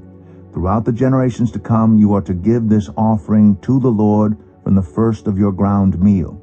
Now, if you as a community unintentionally fail to keep any of these commands the Lord gave Moses, any of the Lord's commands to you through him from the day the Lord gave them and continuing through the generations to come, and if this is done unintentionally without the community being aware of it, then the whole community is to offer a young bull for a burnt offering as an aroma pleasing to the Lord, along with its prescribed grain offering and drink offering, and a male goat for a sin offering. The priest is to make atonement for the whole Israelite community, and they will be forgiven. For it was not intentional, and they have presented to the Lord for their wrong a food offering and a sin offering. The whole Israelite community and the foreigners residing among them will be forgiven, because all the people were involved in the unintentional wrong. But if just one person sins unintentionally, that person must bring a year-old female goat for a sin offering. The priest is to make atonement before the Lord for the one who erred by sinning unintentionally. And when atonement has been made, that person will be forgiven. One and the same law applies to everyone who sins unintentionally, whether a native-born Israelite or a foreigner residing among you. But anyone who sins defiantly, whether native-born or foreigner, blasphemes the Lord and must be cut off from the people of Israel. Because they have despised the Lord's word and broken his commands, they must surely be cut off. Their guilt remains on them. While the Israelites were in the wilderness, a man was found gathering wood on the Sabbath day. Those who found him gathering wood brought him to Moses and Aaron and the whole assembly. And they kept him in custody because it was not clear what should be done to him. Then the Lord said to Moses, "The man must die. The whole assembly must stone him outside the camp." So the assembly took him outside the camp and stoned him to death as the Lord commanded Moses. The Lord said to Moses, "Speak to the Israelites and say to them, throughout the generations to come you are to make tassels on the corners of your garments with a blue cord on each tassel. You will have these tassels to look at, and so you will remember all the commands of the Lord, that you may obey them and not prostitute yourselves by chasing after the lusts of your own hearts and eyes. Then you will remember to obey all my commands and will be consecrated to your God. I am the Lord your God, who brought you out of Egypt to be your God. I am the Lord your God." Numbers 16. Korah, son of Izhar, the son of Kohath, the son of Levi, and certain Reubenites, Dathan and Abiram, sons of Eliab, and On, son of Peleth, became insolent and rose up against Moses. With them were 250 Israelite men, well-known community leaders who had been appointed members of the council. They came as a group to oppose Moses and Aaron and said to them, "You have gone too far. The whole community is holy, every one of them, and the Lord is with them. Why then do you set yourselves above the Lord's assembly?" When Moses heard this, he fell face down. Then he said to Korah and all his followers, "In the morning the Lord will show who belongs to him and who is holy, and he will have that person come near him. The man he chooses he will cause to come near him. You, Korah, and all your followers are to do this. Take censers, and tomorrow put burning coals and incense in them before the Lord. The man the Lord chooses will be the one who is holy. You Levites have gone too far." Moses also said to Korah, "Now listen, you Levites. Isn't it enough for you that the God of Israel has separated you from the rest of the Israelite community and brought you near himself to do the work at the Lord's tabernacle and to stand before the community and minister to them? He has brought you and all your fellow Levites near himself, but now you are trying to get the priesthood too. It is against the Lord that you and all your followers have banded together. Who is Aaron that you should grumble against him?" Then Moses summoned Dathan and Abiram, the sons of Eliab, but they said, "We will not come. Isn't it enough that you have brought us up out of a land flowing with milk and honey to kill us in the wilderness? And now you also want to lord it over us? Moreover, you haven't brought us into a land flowing with milk and honey, or given us an inheritance of fields and vineyards. Do you want to treat these men like slaves? No, we will not come." Then Moses became very angry and said to the Lord, "Do not accept their offering. I have not taken so much as a donkey from them, nor have I wronged any of them." Moses said to Korah, "You and all your followers are to appear before the Lord tomorrow, you and they and Aaron. Each man is to take his censer and put incense in it, 250 censers in all, and present it before the Lord. You and Aaron are to present your censers also." So each of them took his censer, put burning coals and incense in it, and stood with Moses and Aaron at the entrance to the tent of meeting. When Korah had gathered all his followers in opposition to them at the entrance to the tent of meeting, the glory of the Lord appeared to the entire assembly. The Lord said to Moses and Aaron, "Separate yourselves from this assembly, so I can put an end to them at once." But Moses and Aaron fell face down and cried out, "O God, the God who gives breath to all living things, will you be angry with the entire assembly when only one man sins?" Then the Lord said to Moses, "Say to the assembly, move away from the tents of Korah, Dathan, and Abiram." Moses got up and went to Dathan and Abiram, and the elders of Israel followed him. He warned the assembly, "Move back from the tents of these wicked men. Do not touch anything belonging to them, or you will be swept away because of all their sins." So they moved away from the tents of Korah, Dathan, and Abiram. Dathan and Abiram had come out and were standing with their wives, children, and little ones at the entrances to their tents. Then Moses said, "This is how you will know that the Lord has sent me to do all these things, and that it was not my idea. If these men die a natural death and suffer the fate of all mankind, then the Lord has not sent me. But if the Lord brings about something totally new, and the earth opens its mouth and swallows them, with everything that belongs to them, and they go down alive into the realm of the dead, then you will know that these men have treated the Lord with contempt." As soon as he finished saying all this, the ground under them split apart, and the earth opened its mouth and swallowed them, and their households, and all those associated with Korah, together with their possessions. They went down alive into the realm of the dead, with everything they owned. The earth closed over them, and they perished, and were gone from the community. At their cries, all the Israelites around them fled, shouting, "The earth is going to swallow us too."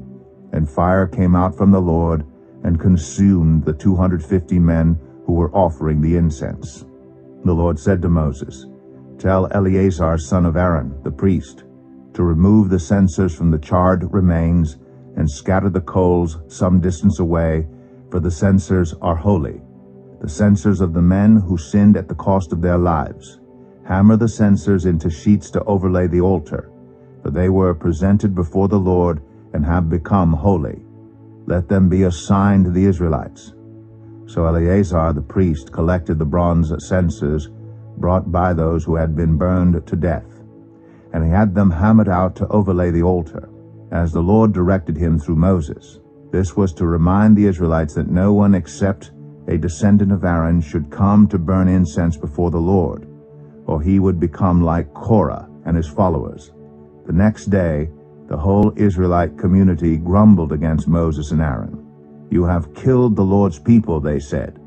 But when the assembly gathered in opposition to Moses and Aaron and turned toward the tent of meeting, suddenly the cloud covered it, and the glory of the Lord appeared. Then Moses and Aaron went to the front of the tent of meeting, And the Lord said to Moses, "Get away from this assembly, so I can put an end to them at once." And they fell face down. Then Moses said to Aaron, "Take your censer and put incense in it, along with burning coals from the altar, and hurry to the assembly to make atonement for them. Wrath has come out from the Lord, the plague has started." So Aaron did as Moses said, and ran into the midst of the assembly. The plague had already started among the people, but Aaron offered the incense and made atonement for them. He stood between the living and the dead, and the plague stopped. But 14,700 people died from the plague, in addition to those who had died because of Korah. Then Aaron returned to Moses at the entrance to the tent of meeting, for the plague had stopped. Numbers 17. The Lord said to Moses, "Speak to the Israelites, and get 12 staffs from them, one from the leader of each of their ancestral tribes. Write the name of each man on his staff. On the staff of Levi write Aaron's name, for there must be one staff for the head of each ancestral tribe. Place them in the tent of meeting in front of the ark of the covenant law, where I meet with you. The staff belonging to the man I choose will sprout, and I will rid myself of this constant grumbling against you by the Israelites." So Moses spoke to the Israelites, and their leaders gave him 12 staffs, one for the leader of each of their ancestral tribes. And Aaron's staff was among them. Moses placed the staffs before the Lord in the tent of the covenant law. The next day Moses entered the tent and saw that Aaron's staff, which represented the tribe of Levi, had not only sprouted, but had budded, blossomed, and produced almonds. Then Moses brought out all the staffs from the Lord's presence to all the Israelites. They looked at them, and each of the leaders took his own staff. The Lord said to Moses, "Put back Aaron's staff in front of the ark of the covenant law, to be kept as a sign to the rebellious. This will put an end to their grumbling against me, so that they will not die." Moses did just as the Lord commanded him. The Israelites said to Moses, "We will die. We are lost. We are all lost. Anyone who even comes near the tabernacle of the Lord will die. Are we all going to die?" Numbers 18. The Lord said to Aaron, "You, your sons and your family, are to bear the responsibility for offenses connected with the sanctuary. And you and your sons alone are to bear the responsibility for offenses connected with the priesthood. Bring your fellow Levites from your ancestral tribe to join you and assist you when you and your sons minister before the tent of the covenant law. They are to be responsible to you and are to perform all the duties of the tent, but they must not go near the furnishings of the sanctuary or the altar. Otherwise both they and you will die. They are to join you and be responsible for the care of the tent of meeting, all the work at the tent, and no one else may come near where you are. You are to be responsible for the care of the sanctuary and the altar, so that my wrath will not fall on the Israelites again. I myself have selected your fellow Levites from among the Israelites as a gift to you, dedicated to the Lord to do the work at the tent of meeting. But only you and your sons may serve as priests in connection with everything at the altar and inside the curtain. I am giving you the service of the priesthood as a gift. Anyone else who comes near the sanctuary is to be put to death." Then the Lord said to Aaron, "I myself have put you in charge of the offerings presented to me. All the holy offerings the Israelites give me, I give to you and your sons as your portion, your perpetual share. You are to have the part of the most holy offerings that is kept from the fire. From all the gifts they bring me as most holy offerings, whether grain or sin or guilt offerings, that part belongs to you and your sons. Eat it as something most holy. Every male shall eat it. You must regard it as holy. This also is yours. Whatever is set aside from the gifts of all the wave offerings of the Israelites, I give this to you and your sons and daughters as your perpetual share. Everyone in your household who is ceremonially clean may eat it. I give you all the finest olive oil, and all the finest new wine and grain they give the Lord as the first fruits of their harvest. All the land's first fruits that they bring to the Lord will be yours. Everyone in your household who is ceremonially clean may eat it. Everything in Israel that is devoted to the Lord is yours. The first offspring of every womb, both human and animal, that is offered to the Lord is yours.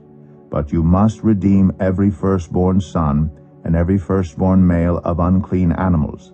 When they are a month old, you must redeem them at the redemption price set at 5 shekels of silver, according to the sanctuary shekel, which weighs 20 gerahs. But you must not redeem the firstborn of a cow, a sheep, or a goat. They are holy. Splash their blood against the altar, and burn their fat as a food offering, an aroma pleasing to the Lord. Their meat is to be yours, just as the breast of the wave offering and the right thigh are yours. Whatever is set aside from the holy offerings the Israelites present to the Lord, I give to you and your sons and daughters as your perpetual share. It is an everlasting covenant of salt before the Lord for both you and your offspring. The Lord said to Aaron, You will have no inheritance in their land, nor will you have any share among them. I am your share and your inheritance among the Israelites. I give to the Levites all the tithes in Israel as their inheritance in return for the work they do while serving at the tent of meeting. From now on, the Israelites must not go near the tent of meeting, or they will bear the consequences of their sin and will die. It is the Levites who are to do the work at the tent of meeting and bear the responsibility for any offenses they commit against it.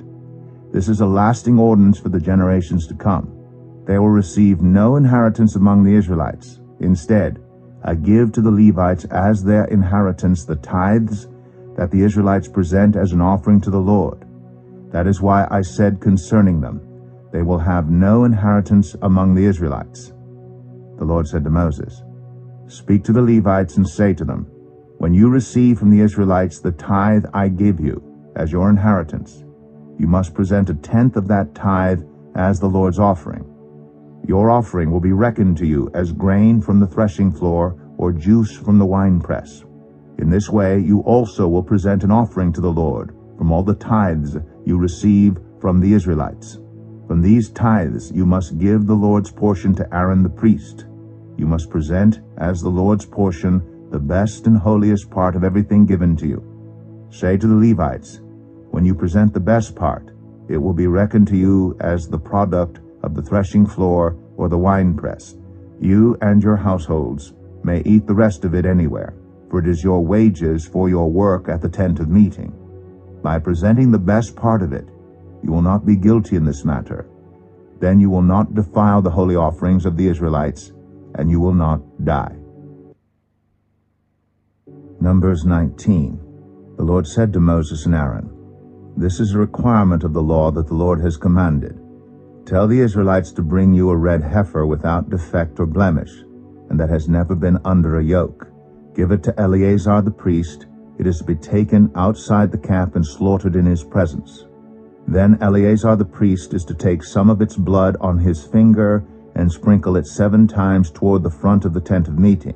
While he watches, the heifer is to be burned, its hide, flesh, blood, and intestines.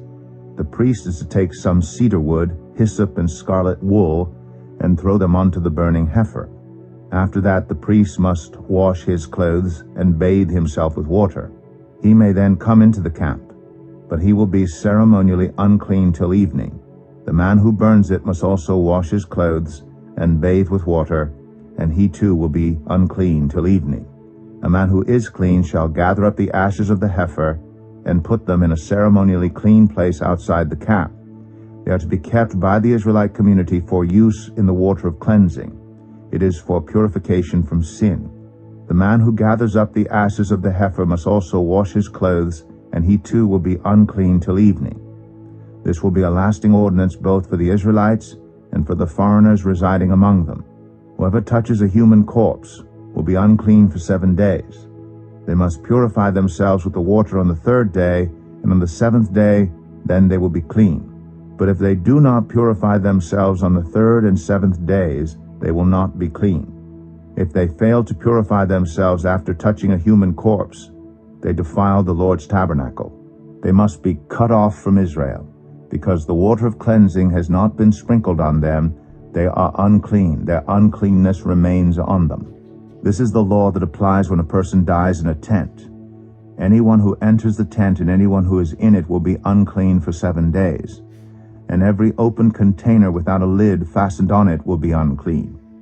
Anyone out in the open who touches someone who has been killed with a sword, or someone who has died a natural death, or anyone who touches a human bone or a grave, will be unclean for 7 days. For the unclean person, put some ashes from the burned purification offering into a jar, and pour fresh water over them. Then a man who is ceremonially clean is to take some hyssop, dip it in the water, and sprinkle the tent and all the furnishings and the people who were there. He must also sprinkle anyone who has touched a human bone or a grave, or anyone who has been killed, or anyone who has died a natural death. The man who is clean is to sprinkle those who are unclean on the 3rd and 7th days. And on the 7th day he is to purify them. Those who are being cleansed must wash their clothes and bathe with water, and that evening they will be clean. But if those who are unclean do not purify themselves, they must be cut off from the community, because they have defiled the sanctuary of the Lord. The water of cleansing has not been sprinkled on them, and they are unclean. This is a lasting ordinance for them. The man who sprinkles the water of cleansing must also wash his clothes, and anyone who touches the water of cleansing will be unclean till evening. Anything that an unclean person touches becomes unclean, and anyone who touches it becomes unclean till evening. Numbers 20.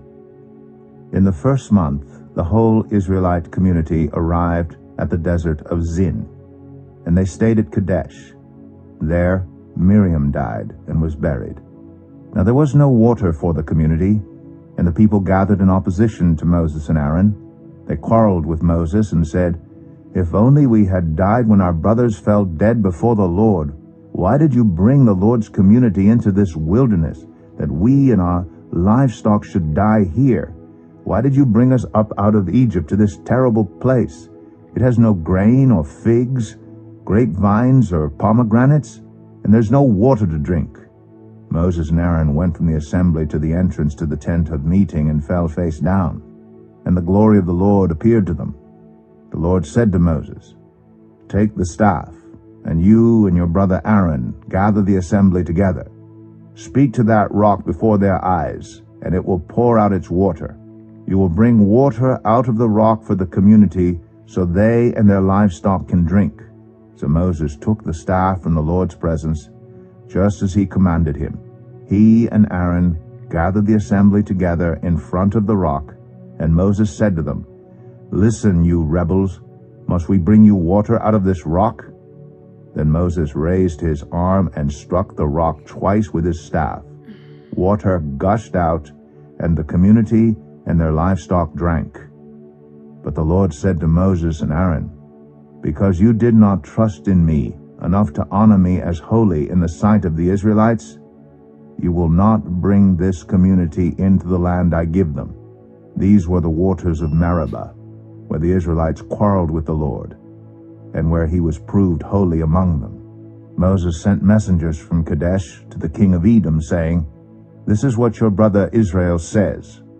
You know about all the hardships that have come on us. Our ancestors went down into Egypt, and we lived there many years. The Egyptians mistreated us and our ancestors, but when we cried out to the Lord, he heard our cry and sent an angel and brought us out of Egypt. Now we are here at Kadesh, a town on the edge of your territory. Please let us pass through your country. We will not go through any field or vineyard or drink water from any well. We will travel along the king's highway and not turn to the right or to the left until we have passed through your territory."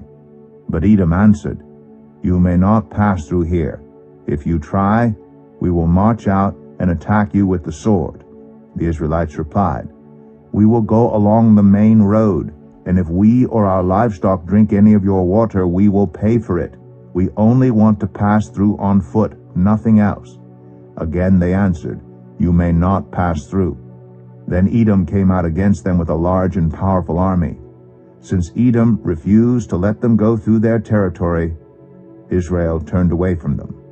The whole Israelite community set out from Kadesh and came to Mount Hor.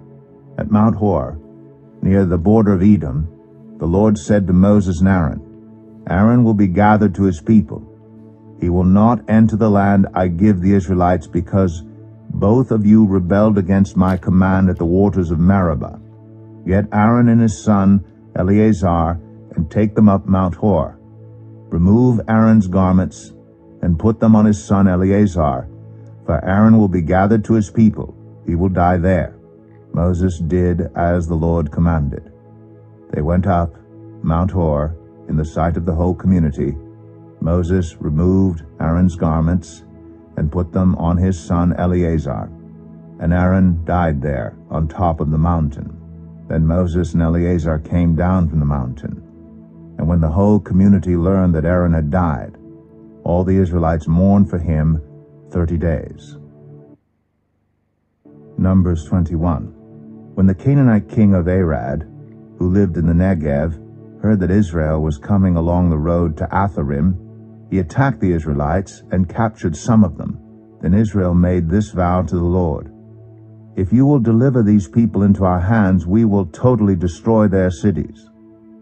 The Lord listened to Israel's plea and gave the Canaanites over to them. They completely destroyed them and their towns. So the place was named Hormah.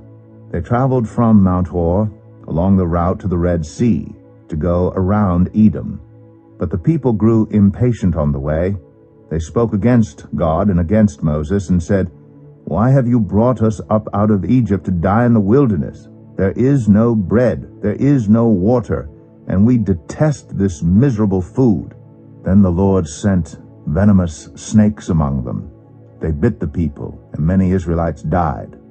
The people came to Moses and said, We sinned when we spoke against the Lord and against you. Pray that the Lord will take the snakes away from us. So Moses prayed for the people. The Lord said to Moses, Make a snake and put it up on a pole. Anyone who is bitten can look at it and live. So Moses made a bronze snake and put it up on a pole. Then when anyone was bitten by a snake and looked at the bronze snake, they lived. The Israelites moved on and camped at Oboth. Then they set out from Oboth and camped in Abarim, in the wilderness that faces Moab toward the sunrise. From there they moved on and camped in the Zered valley. They set out from there and camped alongside the Arnon, which is in the wilderness extending into Amorite territory. The Arnon is the border of Moab, between Moab and the Amorites. That is why the book of the Wars of the Lord says, Zahab in Suphah and the ravines, the Arnon and the slopes of the ravines that lead to the settlement of Ar and lie along the border of Moab. From there they continued on to Beer, the well where the Lord said to Moses, Gather the people together, and I will give them water. Then Israel sang this song, Spring up, O well, sing about it, about the well that the princes dug, that the nobles of the people sank, the nobles with scepters and staffs.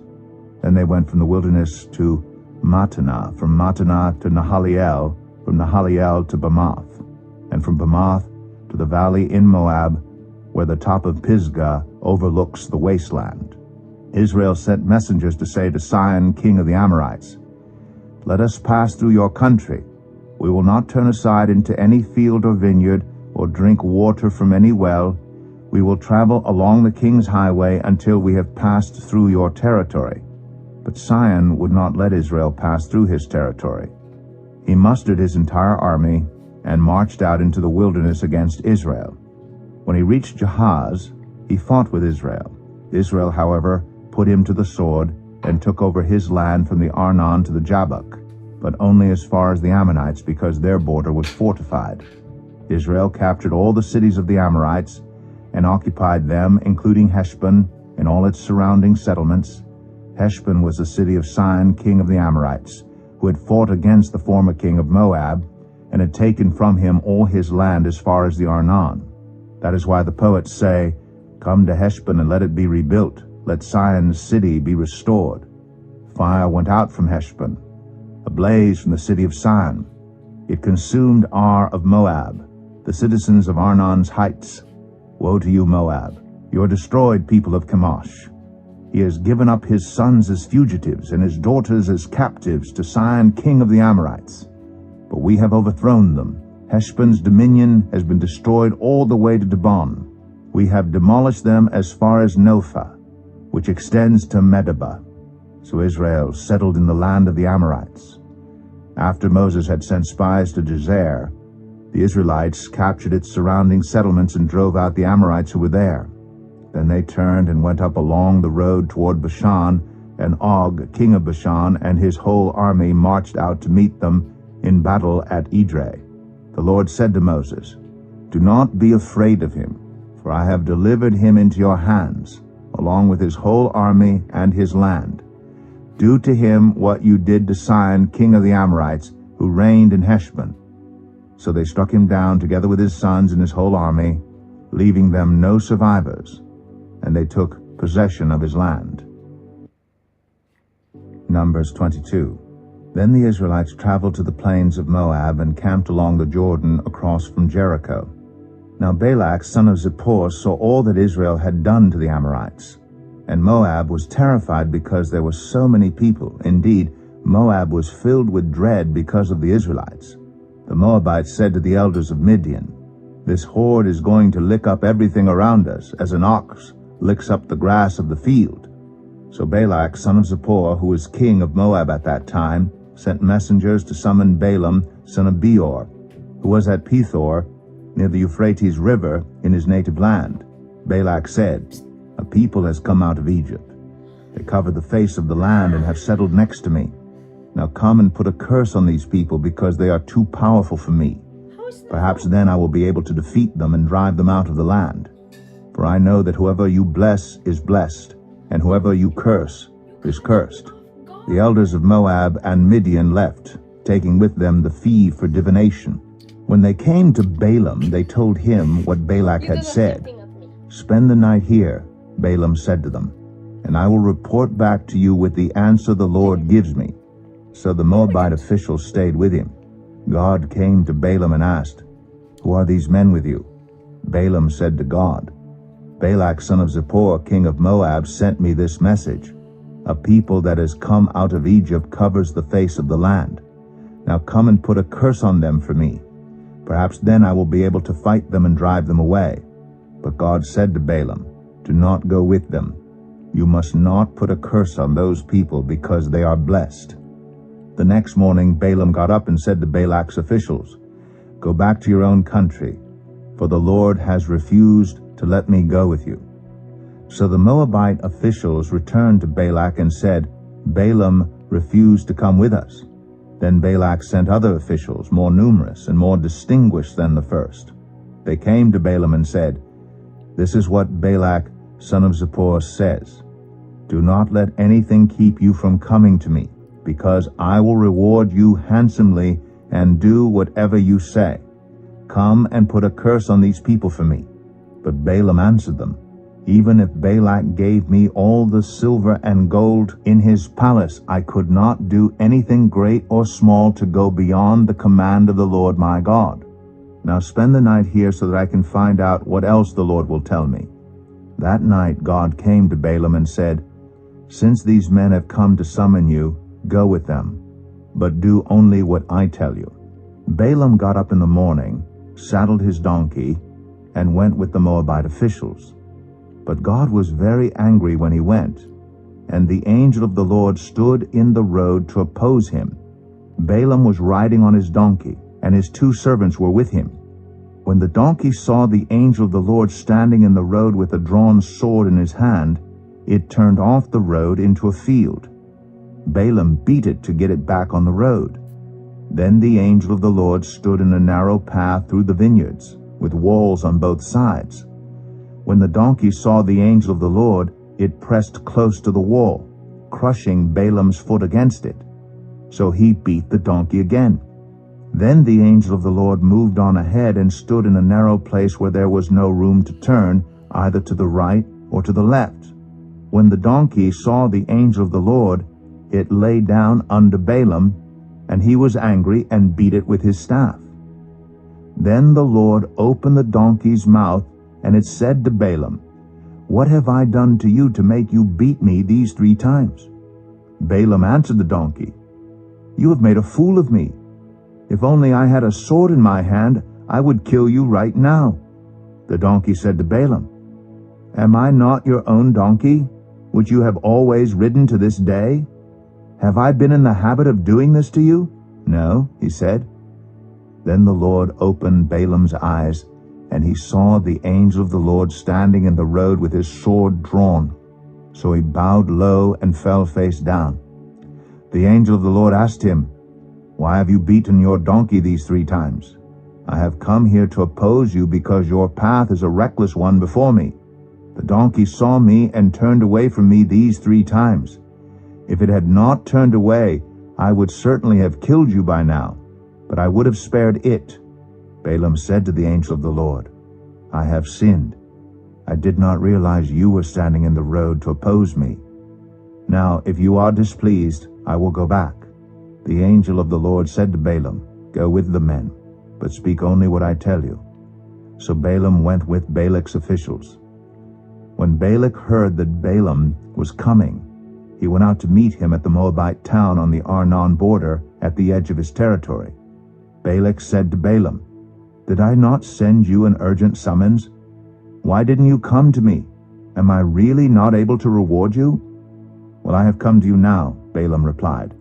"But I can't say whatever I please. I must speak only what God puts in my mouth." Then Balaam went with Balak to Kiriath-Huzoth. Balak sacrificed cattle and sheep, and gave some to Balaam and the officials who were with him. The next morning Balak took Balaam up to Bamoth Baal, and from there he could see the outskirts of the Israelite camp. Numbers 23. Balaam said, "Build me 7 altars here, and prepare 7 bulls and 7 rams for me." Balak did as Balaam said, and the 2 of them offered a bull and a ram on each altar. Then Balaam said to Balak, "Stay here beside your offering while I go aside. Perhaps the Lord will come to meet with me. Whatever he reveals to me, I will tell you." Then he went off to a barren height.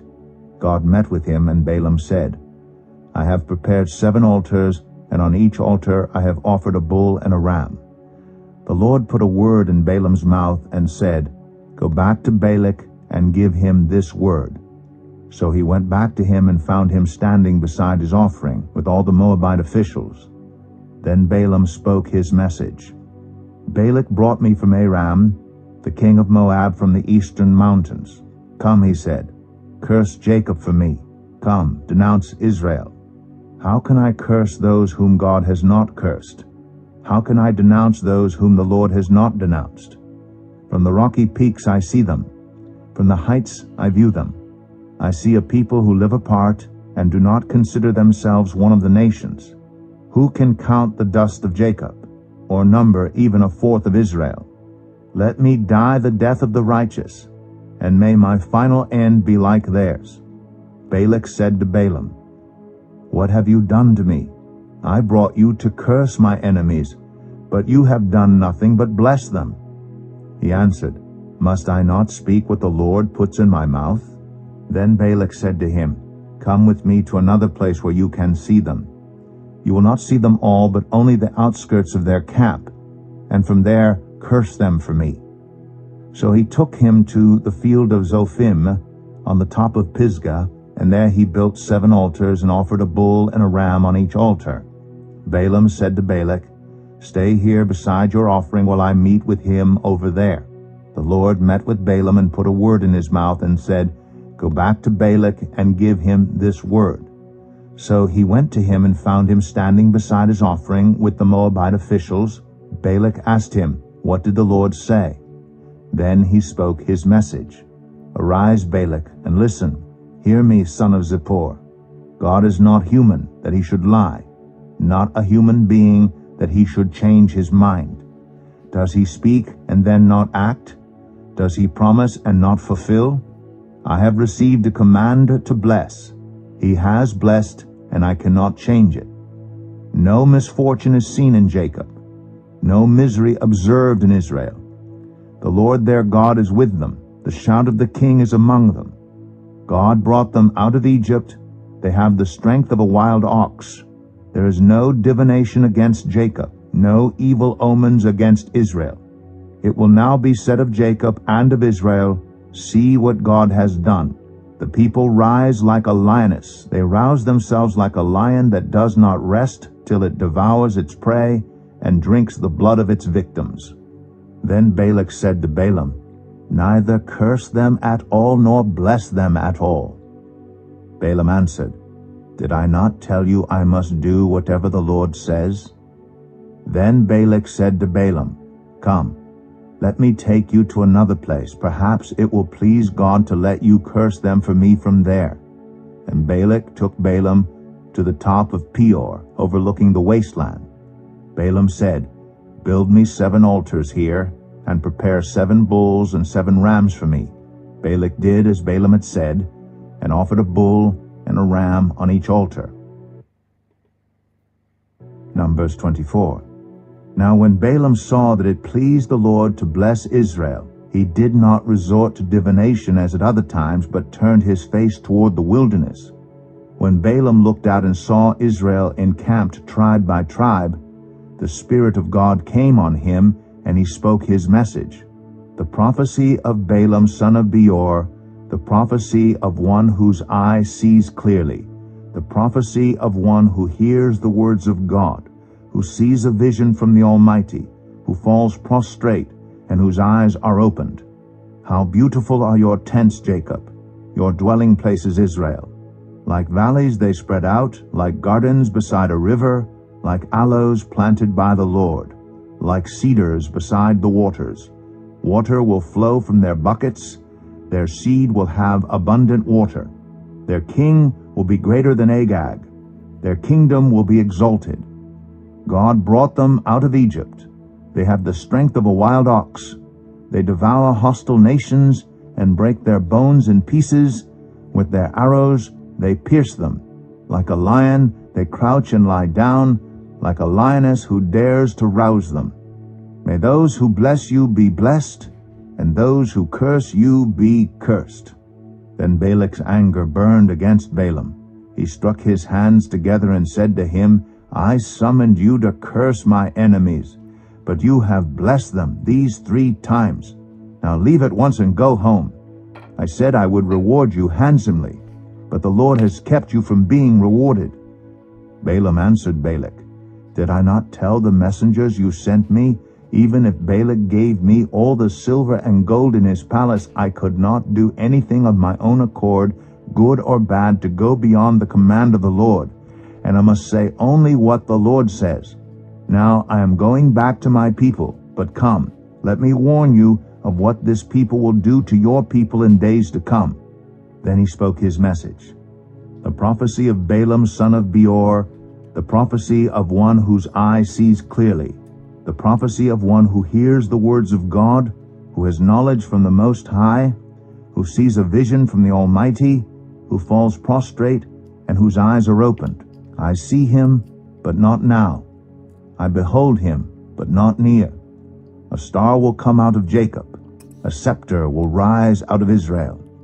He will crush the foreheads of Moab, the skulls of all the people of Sheth. Edom will be conquered. Seir, his enemy, will be conquered, but Israel will grow strong. A ruler will come out of Jacob and destroy the survivors of the city. Then Balaam saw Amalek and spoke his message. Amalek was first among the nations, but their end will be utter destruction.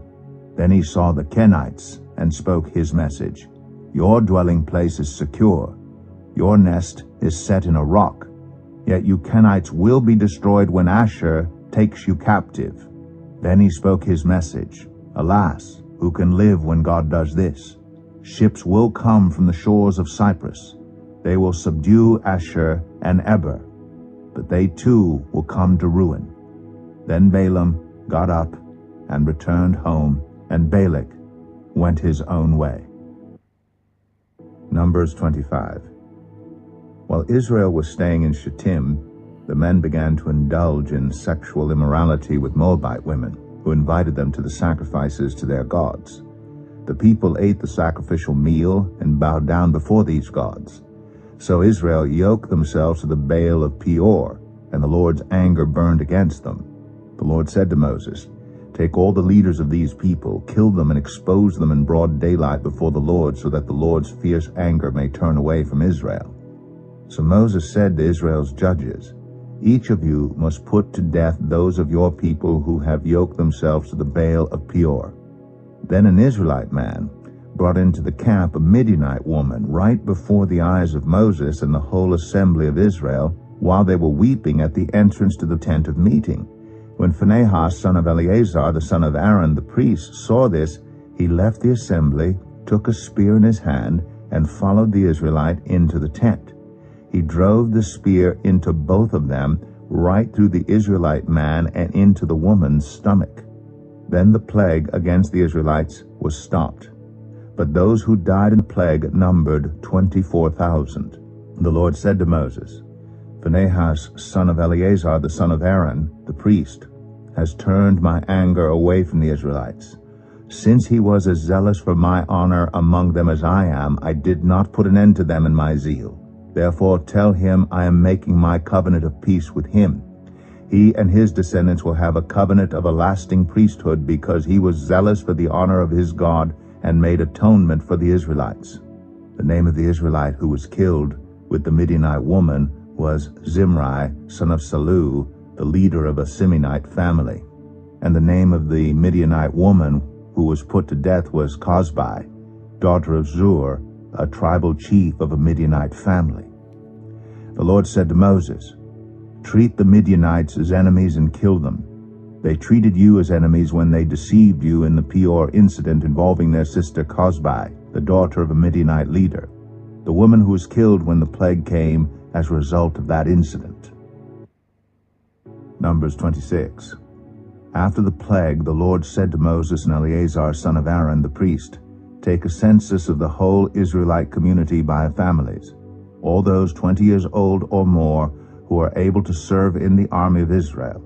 So on the plains of Moab, by the Jordan across from Jericho, Moses and Eleazar the priest spoke with them and said, "Take a census of the men 20 years old or more, as the Lord commanded Moses." These were the Israelites who came out of Egypt.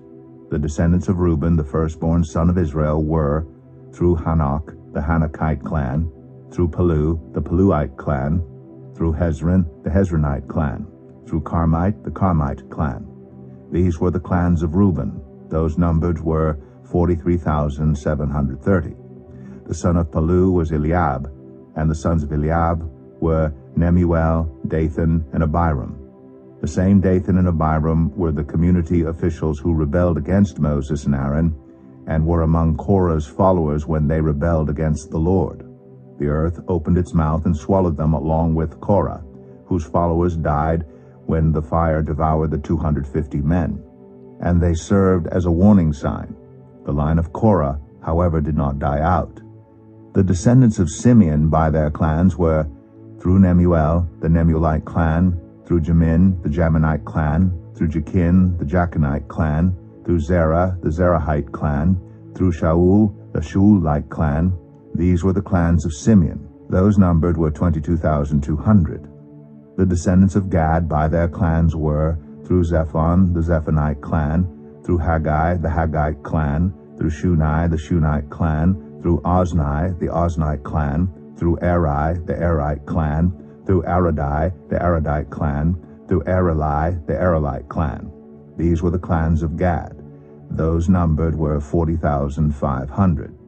Er and Onan were sons of Judah, but they died in Canaan. The descendants of Judah by their clans were, through Shelah, the Shelonite clan, through Perez, the Perezite clan, through Zerah, the Zerahite clan. The descendants of Perez were, through Hezron, the Hezronite clan, through Hamul, the Hamalite clan. These were the clans of Judah. Those numbered were 76,500. The descendants of Issachar by their clans were, through Tola, the Tolaite clan, through Puah, the Puite clan, through Jeshub, the Jeshubite clan, through Shimron, the Shimronite clan. These were the clans of Issachar. Those numbered were 64,300. The descendants of Zebulun by their clans were through Sered, the Seredite clan, through Elon, the Elonite clan, through Jaliel, the Jaleelite clan. These were the clans of Zebulun. Those numbered were 60,500. The descendants of Joseph by their clans through Manasseh and Ephraim were the descendants of Manasseh through Machir, the Machirite clan. Machir was the father of Gilead. Through Gilead, the Gileadite clan. These were the descendants of Gilead. Through Aiezer, the Aizerite clan. Through Helek, the Helekite clan. Through Azriel, the Azrielite clan. Through Shechem, the Shechemite clan. Through Shemida, the Shemidite clan. Through Hepher, the Hepherite clan. Zelophehad, son of Hepher, had no sons, he had only daughters, whose names were Mahlah, Noah, Hoglah, Milcah, and Tirzah. These were the clans of Manasseh. Those numbered were 52,700. These were the descendants of Ephraim by their clans. Through Shuthelah, the Shuthelahite clan. Through Becher, the Becherite clan. Through Tahan, the Tahanite clan. These were the descendants of Shuthelah. Through Iran, the Iranite clan. These were the clans of Ephraim. Those numbered were 32,500. These were the descendants of Joseph by their clans. The descendants of Benjamin by their clans were through Bela, the Belaite clan, through Ashbel, the Ashbelite clan, through Ahiram, the Ahiramite clan, through Shupham, the Shuphamite clan, through Hupham, the Huphamite clan. The descendants of Bela through Ard and Naaman were through Ard, the Ardite clan, through Naaman, the Naamite clan. These were the clans of Benjamin. Those numbered were 45,600. These were the descendants of Dan by their clans. Through Shuham, the Shuhamite clan. These were the clans of Dan. All of them were Shuhamite clans, and those numbered were 64,400. The descendants of Asher by their clans were through Imnah, the Imnite clan, through Ishvi, the Ishvite clan, through Beriah, the Berite clan, and through the descendants of Beriah, through Heber, the Heberite clan, through Malchiel, the Malchielite clan. Asher had a daughter named Sarah. These were the clans of Asher. Those numbered were 53,400. The descendants of Naphtali by their clans were through Jaziel, the Jazielite clan, through Gunai, the Gunite clan, through Jezer, the Jezerite clan, through Shillem, the Shillemite clan. These were the clans of Naphtali. Those numbered were 45,400. The total number of the men of Israel was 601,730. The Lord said to Moses, "The land is to be allotted to them as an inheritance based on the number of names. To a larger group give a larger inheritance, and to a smaller group a smaller one.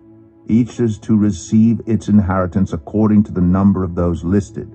Be sure that the land is distributed by lot. What each group inherits will be according to the names for its ancestral tribe. Each inheritance is to be distributed by lot among the larger and smaller groups." These were the Levites who were counted by their clans. Through Gershon, the Gershonite clan. Through Kohath, the Kohathite clan. Through Merari, the Merarite clan. These also were Levite clans.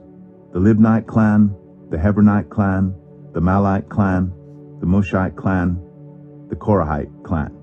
Kohath was the forefather of Amram. The name of Amram's wife was Jochebed, a descendant of Levi, who was born to the Levites in Egypt. To Amram she bore Aaron, Moses, and their sister Miriam. Aaron was the father of Nadab and Abihu, Eleazar, and Ithamar.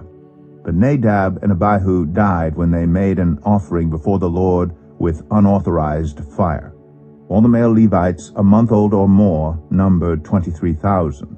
They were not counted along with the other Israelites because they received no inheritance among them. These are the ones counted by Moses and Eleazar the priest when they counted the Israelites on the plains of Moab by the Jordan across from Jericho. Not one of them was among those counted by Moses and Aaron the priest when they counted the Israelites in the desert of Sinai. For the Lord had told those Israelites they would surely die in the wilderness, and not one of them was left except Caleb, son of Jephunneh, and Joshua, son of Nun. Numbers 27. The daughters of Zelophehad, son of Hepher, the son of Gilead, the son of Machir, the son of Manasseh, belonged to the clans of Manasseh, son of Joseph. The names of the daughters were Mahlah, Noah, Haglah, Milcah, and Tirzah. They came forward and stood before Moses, Eleazar the priest, the leaders, and the whole assembly at the entrance to the tent of meeting, and said, Our father died in the wilderness. He was not among Korah's followers, who banded together against the Lord, but he died for his own sin and left no sons. Why should our father's name disappear from his clan because he had no son? Give us property among our father's relatives. So Moses brought their case before the Lord, and the Lord said to him, What Zelophehad's daughters are saying is right. You must certainly give them property as an inheritance among their father's relatives, and give their father's inheritance to them. Say to the Israelites, If a man dies and leaves no son, give his inheritance to his daughter. If he has no daughter, give his inheritance to his brothers. If he has no brothers, give his inheritance to his father's brothers. If his father had no brothers, give his inheritance to the nearest relative in his clan, that he may possess it. This is to have the force of law for the Israelites, as the Lord commanded Moses. Then the Lord said to Moses, Go up to this mountain in the Abarim range, and see the land I have given the Israelites. After you have seen it, you too will be gathered to your people, as your brother Aaron was. For when the community rebelled at the waters in the desert of Zin, both of you disobeyed my command to honor me as holy before their eyes. These were the waters of Meribah Kadesh in the desert of Zin. Moses said to the Lord, May the Lord, the God who gives breath to all living things, appoint someone over this community to go out and come in before them, one who will lead them out and bring them in. So the Lord's people will not be like sheep without a shepherd. So the Lord said to Moses, Take Joshua son of Nun, a man in whom is the spirit of leadership, and lay your hand on him. Have him stand before Eleazar the priest and the entire assembly, and commission him in their presence. Give him some of your authority so the whole Israelite community will obey him. He is to stand before Eleazar the priest, who will obtain decisions for him by inquiring of the Urim before the Lord. At his command, he and the entire community of the Israelites will go out, and at his command they will come in. Moses did as the Lord commanded him. He took Joshua and had him stand before Eleazar the priest and the whole assembly. Then he laid his hands on him and commissioned him, as the Lord instructed through Moses. Numbers 28. The Lord said to Moses, Give this command to the Israelites and say to them, Make sure that you present to me at the appointed time my food offerings as an aroma pleasing to me. Say to them, This is the food offering you are to present to the Lord, 2 lambs a year old without defect, as a regular burnt offering each day. Offer 1 lamb in the morning and the other at twilight, together with the grain offering of 1/10 of an ephah of the finest flour, mixed with 1/4 of a hin of oil from pressed olives. This is the regular burnt offering instituted at Mount Sinai as a pleasing aroma, a food offering presented to the Lord. The accompanying drink offering is to be 1/4 of a hin of fermented drink with each lamb. Pour out the drink offering to the Lord at the sanctuary. Offer the 2nd lamb at twilight, along with the same kind of grain offering and drink offering that you offer in the morning. This is a food offering, an aroma pleasing to the Lord. On the Sabbath day make an offering of 2 lambs, a year old without defect, together with its drink offering, and a grain offering of 2/10 of an ephah of the finest flour mixed with olive oil. This is the burnt offering for every Sabbath, in addition to the regular burnt offering and its drink offering. On the 1st of every month, present to the Lord a burnt offering of 2 young bulls, 1 ram, and 7 male lambs a year old, all without defect. With each bull there is to be a grain offering of 3/10 of an ephah of the finest flour mixed with oil. With the ram, a grain offering of 2/10 of an ephah of the finest flour mixed with oil. And with each lamb, a grain offering of 1/10 of an ephah of the finest flour mixed with oil. This is for a burnt offering, a pleasing aroma, a food offering presented to the Lord. With each bull there is to be a drink offering of half a hin of wine, with the ram a third of a hin, and with each lamb a quarter of a hin. This is the monthly burnt offering to be made at each new moon during the year. Besides the regular burnt offering with its drink offering, one male goat is to be presented to the Lord as a sin offering. On the 14th day of the first month, the Lord's Passover is to be held. On the 15th day of this month there is to be a festival. For 7 days eat bread made without yeast. On the first day hold a sacred assembly and do no regular work. Present to the Lord a food offering consisting of a burnt offering of 2 young bulls, 1 ram, and 7 male lambs a year old, all without defect. With each bull offer a grain offering of 3/10 of an ephah of the finest flour mixed with oil. With the ram 2/10, and with each of the 7 lambs 1/10. Include 1 male goat as a sin offering to make atonement for you. Offer these in addition to the regular morning burnt offering.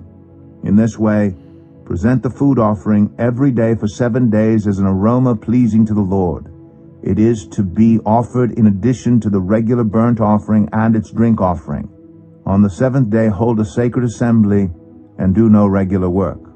On the day of first fruits, when you present to the Lord an offering of new grain during the festival of weeks, hold a sacred assembly and do no regular work. Present a burnt offering of 2 young bulls, 1 ram, and 7 male lambs a year old as an aroma pleasing to the Lord. With each bull there is to be a grain offering of 3/10 of an ephah of the finest flour mixed with oil, with the ram 2/10, and with each of the 7 lambs 1/10. Include 1 male goat to make atonement for you. Offer these together with their drink offerings, in addition to the regular burnt offering and its grain offering. Be sure the animals are without defect. Numbers 29. On the first day of the 7th month, hold a sacred assembly and do no regular work. It is a day for you to sound the trumpets. As an aroma pleasing to the Lord, offer a burnt offering of 1 young bull, 1 ram, and 7 male lambs a year old, all without defect. With the bull, offer a grain offering of 3/10 of an ephah of the finest flour mixed with olive oil, with the ram 2/10, and with each of the 7 lambs 1/10. Include 1 male goat as a sin offering to make atonement for you. These are in addition to the monthly and daily burnt offerings with their grain offerings and drink offerings as specified. They are food offerings presented to the Lord, a pleasing aroma. On the 10th day of this 7th month, hold a sacred assembly. You must deny yourselves and do no work. Present as an aroma pleasing to the Lord a burnt offering of 1 young bull, 1 ram, and 7 male lambs a year old, all without defect. With the bull, offer a grain offering of 3/10 of an ephah of the finest flour mixed with oil. With the ram 2/10, and with each of the 7 lambs 1/10. Include 1 male goat as a sin offering, in addition to the sin offering for atonement and the regular burnt offering, with its grain offering and their drink offerings. On the 15th day of the 7th month, hold a sacred assembly and do no regular work. Celebrate a festival to the Lord for 7 days. Present as an aroma pleasing to the Lord a food offering, consisting of a burnt offering of 13 young bulls, 2 rams, and 14 male lambs a year old, all without defect. With each of the 13 bulls, offer a grain offering of 3/10 of an ephah of the finest flour mixed with oil, with each of the 2 rams 2/10, and with each of the 14 lambs 1/10. Include 1 male goat as a sin offering, in addition to the regular burnt offering with its grain offering and drink offering. On the 2nd day, offer 12 young bulls, 2 rams, and 14 male lambs a year old, all without defect. With the bulls, rams, and lambs, offer their grain offerings and drink offerings, according to the number specified. Include 1 male goat as a sin offering, in addition to the regular burnt offering with its grain offering and their drink offerings. On the 3rd day, offer 11 bulls, 2 rams, and 14 male lambs a year old, all without defect. With the bulls, rams, and lambs, offer their grain offerings and drink offerings according to the number specified. Include 1 male goat as a sin offering, in addition to the regular burnt offering with its grain offering and drink offering. On the 4th day, offer 10 bulls, 2 rams, and 14 male lambs a year old, all without defect. With the bulls, rams and lambs, offer their grain offerings and drink offerings according to the number specified. Include 1 male goat as a sin offering, in addition to the regular burnt offering with its grain offering and drink offering. On the 5th day offer 9 bulls, 2 rams and 14 male lambs a year old, all without defect. With the bulls, rams, and lambs, offer their grain offerings and drink offerings according to the number specified. Include 1 male goat as a sin offering, in addition to the regular burnt offering with its grain offering and drink offering.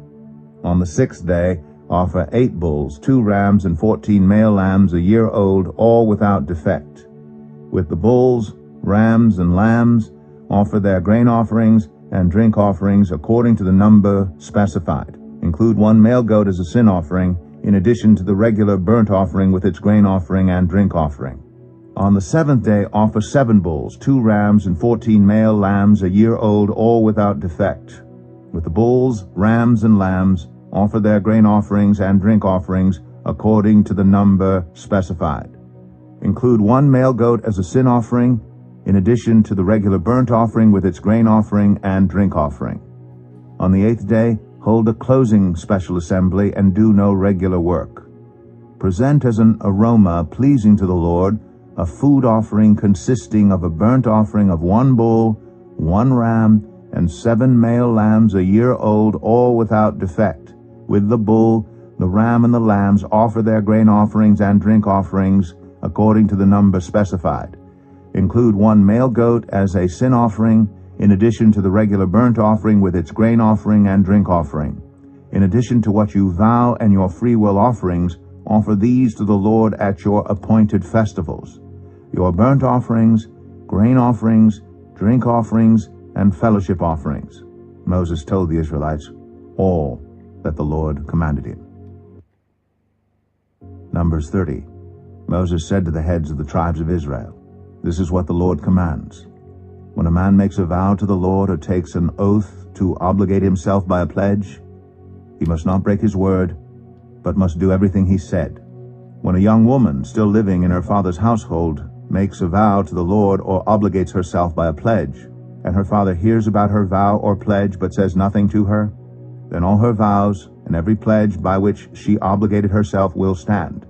But if her father forbids her when he hears about it, none of her vows or the pledges by which she obligated herself will stand. The Lord will release her because her father has forbidden her. If she marries after she makes a vow, or after her lips utter a rash promise by which she obligates herself, and her husband hears about it but says nothing to her, then her vows or the pledges by which she obligated herself will stand. But if her husband forbids her when he hears about it, he nullifies the vow that obligates her or the rash promise by which she obligates herself, and the Lord will release her. Any vow or obligation taken by a widow or divorced woman will be binding on her. If a woman living with her husband makes a vow or obligates herself by a pledge under oath, and her husband hears about it but says nothing to her and does not forbid her, then all her vows or the pledges by which she obligated herself will stand. But if her husband nullifies them when he hears about them, then none of the vows or pledges that came from her lips will stand. Her husband has nullified them, and the Lord will release her. Her husband may confirm or nullify any vow she makes or any sworn pledge to deny herself. But if her husband says nothing to her about it from day to day, then he confirms all her vows or the pledges binding on her. He confirms them by saying nothing to her when he hears about them. If, however, he nullifies them sometime after he hears about them, then he must bear the consequences of her wrongdoing. These are the regulations the Lord gave Moses concerning relationships between a man and his wife, and between a father and his young daughter still living at home. Numbers 31. The Lord said to Moses, "Take vengeance on the Midianites for the Israelites. After that, you will be gathered to your people." So Moses said to the people, "Arm some of your men to go to war against the Midianites so that they may carry out the Lord's vengeance on them. Send into battle 1,000 men from each of the tribes of Israel." So 12,000 men armed for battle, 1,000 from each tribe, were supplied from the clans of Israel. Moses sent them into battle, 1,000 from each tribe, along with Phinehas son of Eleazar the priest, who took with him articles from the sanctuary and the trumpets for signaling. They fought against Midian, as the Lord commanded Moses, and killed every man. Among their victims were Evi, Rechem, Zur, Hur, and Reba, the 5 kings of Midian. They also killed Balaam, son of Beor, with the sword. The Israelites captured the Midianite women and children and took all the Midianite herds, flocks, and goods as plunder. They burned all the towns where the Midianites had settled, as well as all their camps.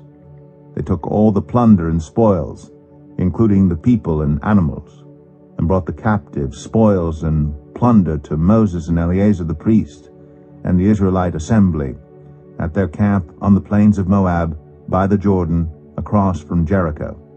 Moses, Eleazar the priest, and all the leaders of the community went to meet them outside the camp. Moses was angry with the officers of the army, the commanders of thousands and commanders of hundreds, who returned from the battle. "Have you allowed all the women to live?" he asked them. They were the ones who followed Balaam's advice and enticed the Israelites to be unfaithful to the Lord in the Peor incident, so that a plague struck the Lord's people. Now kill all the boys, and kill every woman who has slept with a man, but save for yourselves every girl who has never slept with a man. Anyone who has killed someone or touched someone who was killed must stay outside the camp 7 days. On the 3rd and 7th days you must purify yourselves and your captives. Purify every garment as well as everything made of leather, goat hair, or wood. Then Eleazar the priest said to the soldiers who had gone into battle, "This is what is required by the law that the Lord gave Moses. Gold, silver, bronze, iron, tin, lead, and anything else that can withstand fire must be put through the fire, and then it will be clean.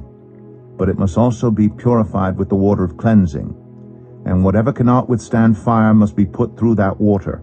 On the 7th day wash your clothes, and you will be clean. Then you may come into the camp."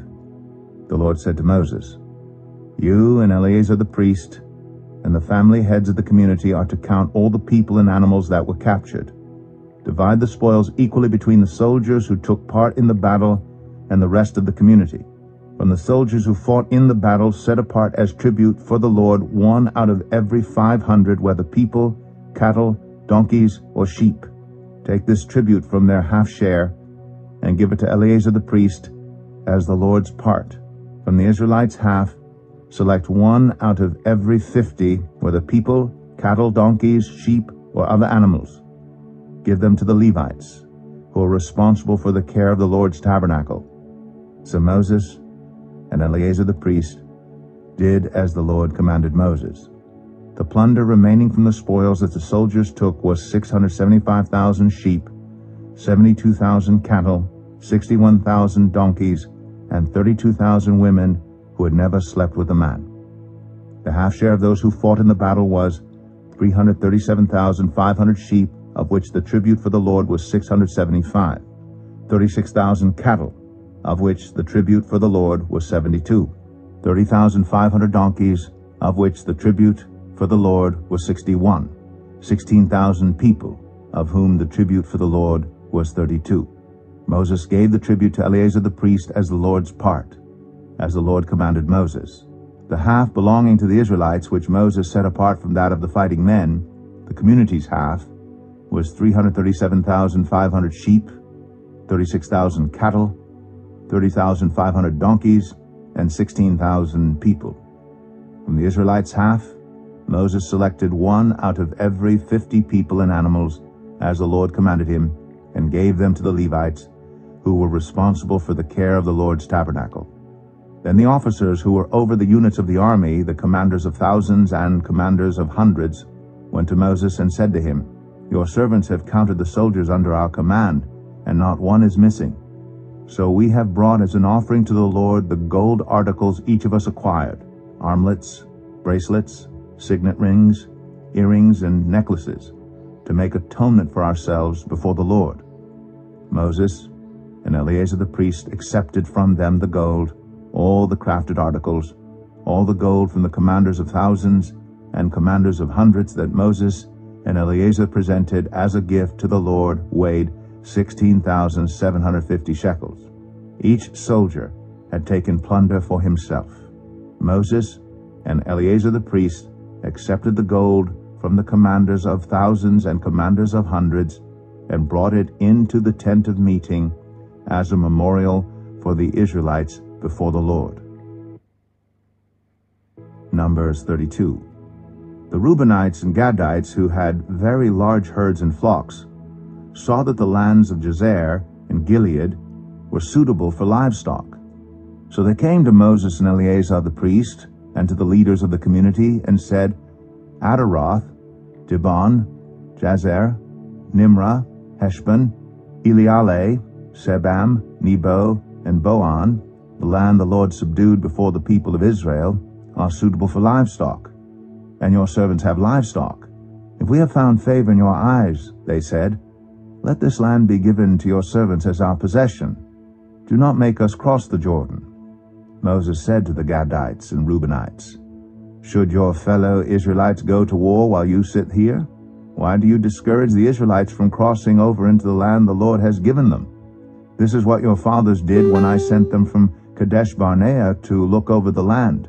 After they went up to the valley of Eshcol and viewed the land, they discouraged the Israelites from entering the land the Lord had given them. The Lord's anger was aroused that day, and he swore this oath. Because they have not followed me wholeheartedly, not one of those who were 20 years old or more when they came up out of Egypt will see the land I promised on oath to Abraham, Isaac, and Jacob. Not one except Caleb, son of Jephunneh, the Kenizzite, and Joshua, son of Nun, for they followed the Lord wholeheartedly. The Lord's anger burned against Israel, and he made them wander in the wilderness 40 years until the whole generation of those who had done evil in his sight was gone. And here you are, a brood of sinners, standing in the place of your fathers and making the Lord even more angry with Israel. If you turn away from following him, he will again leave all this people in the wilderness, and you will be the cause of their destruction. Then they came up to him and said, we would like to build pens here for our livestock and cities for our women and children. But we will arm ourselves for battle and go ahead of the Israelites until we have brought them to their place. Meanwhile, our women and children will live in fortified cities for protection from the inhabitants of the land. We will not return to our homes until each of the Israelites has received their inheritance. We will not receive any inheritance with them on the other side of the Jordan, because our inheritance has come to us on the east side of the Jordan. Then Moses said to them, if you will do this, if you will arm yourselves before the Lord for battle, and if all of you who are armed cross over the Jordan before the Lord until he has driven his enemies out before him, then when the land is subdued before the Lord, you may return and be free from your obligation to the Lord and to Israel, and this land will be your possession before the Lord. But if you fail to do this, you will be sinning against the Lord, and you may be sure that your sin will find you out. Build cities for your women and children, and pens for your flocks, but do what you have promised. The Gadites and Reubenites said to Moses, we your servants will do as our Lord commands. Our children and wives, our flocks and herds, will remain here in the cities of Gilead. But your servants, every man who is armed for battle, will cross over to fight before the Lord, just as our Lord says. Then Moses gave orders about them to Eleazar the priest and Joshua son of Nun, and to the family heads of the Israelite tribes. He said to them, if the Gadites and Reubenites, every man armed for battle, cross over the Jordan with you before the Lord, then when the land is subdued before you, you must give them the land of Gilead as their possession. But if they do not cross over with you armed, they must accept their possession with you in Canaan. The Gadites and Reubenites answered, your servants will do what the Lord has said. We will cross over before the Lord into Canaan armed, but the property we inherit will be on this side of the Jordan. Then Moses gave to the Gadites, the Reubenites, and the half-tribe of Manasseh, son of Joseph, the kingdom of Sihon, king of the Amorites, and the kingdom of Og, king of Bashan, the whole land with its cities and the territory around them. The Gadites built up Dibon, Adaroth, Aroer, Atroth, Shophan, Jazer, Jogbehah, Beth Nimrah, and Beth Haran as fortified cities, and built pens for their flocks. And the Reubenites rebuilt Heshbon, Elealeh, and Kiriathaim, as well as Nebo and Baal-meon. These names were changed, and Sibmah. They gave names to the cities they rebuilt. The descendants of Machir, son of Manasseh, went to Gilead, captured it, and drove out the Amorites who were there. So Moses gave Gilead to the Machirites, the descendants of Manasseh, and they settled there. Jair, a descendant of Manasseh, captured their settlements and called them Havoth Jair, and Nobah captured Kenath and its surrounding settlements and called it Nobah after himself. Numbers 33. Here are the stages in the journey of the Israelites when they came out of Egypt by divisions under the leadership of Moses and Aaron. At the Lord's command, Moses recorded the stages in their journey. This is their journey by stages. The Israelites set out from Ramses on the 15th day of the first month, the day after the Passover. They marched out defiantly in full view of all the Egyptians, who were burying all their firstborn whom the Lord had struck down among them. For the Lord had brought judgment on their gods. The Israelites left Ramses and camped at Succoth. They left Succoth and camped at Etham, on the edge of the desert. They left Etham, turned back to Pi Hahiroth, to the east of Baal Zephon, and camped near Migdol. They left Pi Hahiroth and passed through the sea into the desert. And when they had traveled for 3 days in the desert of Etham, they camped at Marah. They left Marah and went to Elim, where there were 12 springs and 70 palm trees, and they camped there. They left Elim and camped by the Red Sea. They left the Red Sea and camped in the desert of Sin. They left the desert of Sin and camped at Dophkah. They left Dophkah and camped at Alush. They left Alush and camped at Rephidim, where there was no water for the people to drink. They left Rephidim and camped in the desert of Sinai. They left the desert of Sinai and camped at Kibroth Hattaavah. They left Kibroth Hattaavah and camped at Hazeroth. They left Hazeroth and camped at Rithmah. They left Rithmah and camped at Rimmon Perez. They left Rimmon Perez and camped at Libnah. They left Libnah and camped at Rissa. They left Rissa and camped at Kehelatha. They left Kehelatha and camped at Mount Shepher. They left Mount Shepher and camped at Haradah. They left Haradah and camped at Makheloth. They left Makheloth and camped at Tahath. They left Tahath and camped at Terah. They left Terah and camped at Mithkah. They left Mithkah and camped at Hashmanah. They left Hashmanah and camped at Moseroth. They left Moseroth and camped at Bnei Jacan. They left Bnei Jacan and camped at Hor Haggidgad. They left Hor Haggidgad and camped at Jotbathah. They left Jotbathah and camped at Abrona. They left Abrona and camped at Ezion-Geber. They left Ezion-Geber and camped at Kadesh in the desert of Zin. They left Kadesh and camped at Mount Hor on the border of Edom. At the Lord's command, Aaron the priest went up Mount Hor, where he died on the first day of the 5th month of the 40th year after the Israelites came out of Egypt. Aaron was 123 years old when he died on Mount Hor. The Canaanite king of Arad, who lived in the Negev of Canaan, heard that the Israelites were coming. They left Mount Hor and camped at Zalmanah. They left Zalmanah and camped at Punon. They left Punon and camped at Oboth.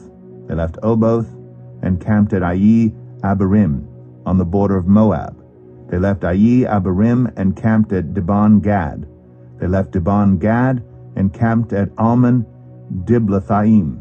They left Almon Diblathaim and camped in the mountains of Abarim near Nebo. They left the mountains of Abarim and camped on the plains of Moab by the Jordan across from Jericho. There on the plains of Moab they camped along the Jordan from Beth Jeshemeth to Abel Shittim. On the plains of Moab by the Jordan across from Jericho, the Lord said to Moses, "Speak to the Israelites and say to them, when you cross the Jordan into Canaan, drive out all the inhabitants of the land before you. destroy all their carved images and their cast idols, and demolish all their high places. Take possession of the land and settle in it, for I have given you the land to possess. Distribute the land by lot according to your clans. To a larger group give a larger inheritance, and to a smaller group a smaller one. Whatever falls to them by lot will be theirs. Distribute it according to your ancestral tribes. But if you do not drive out the inhabitants of the land, those you allow to remain will become barbs in your eyes and thorns in your sides. They will give you trouble in the land where you will live. And then I will do to you what I plan to do to them. Numbers 34. The Lord said to Moses, Command the Israelites, and say to them, When you enter Canaan, the land that will be allotted to you as an inheritance is to have these boundaries. Your southern side will include some of the desert of Zin, along the border of Edom.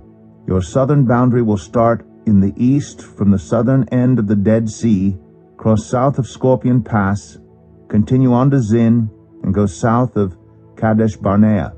Then it will go to Hazar Adar and over to Asmon, where it will turn, join the Wadi of Egypt, and end at the Mediterranean Sea. Your western boundary will be the coast of the Mediterranean Sea.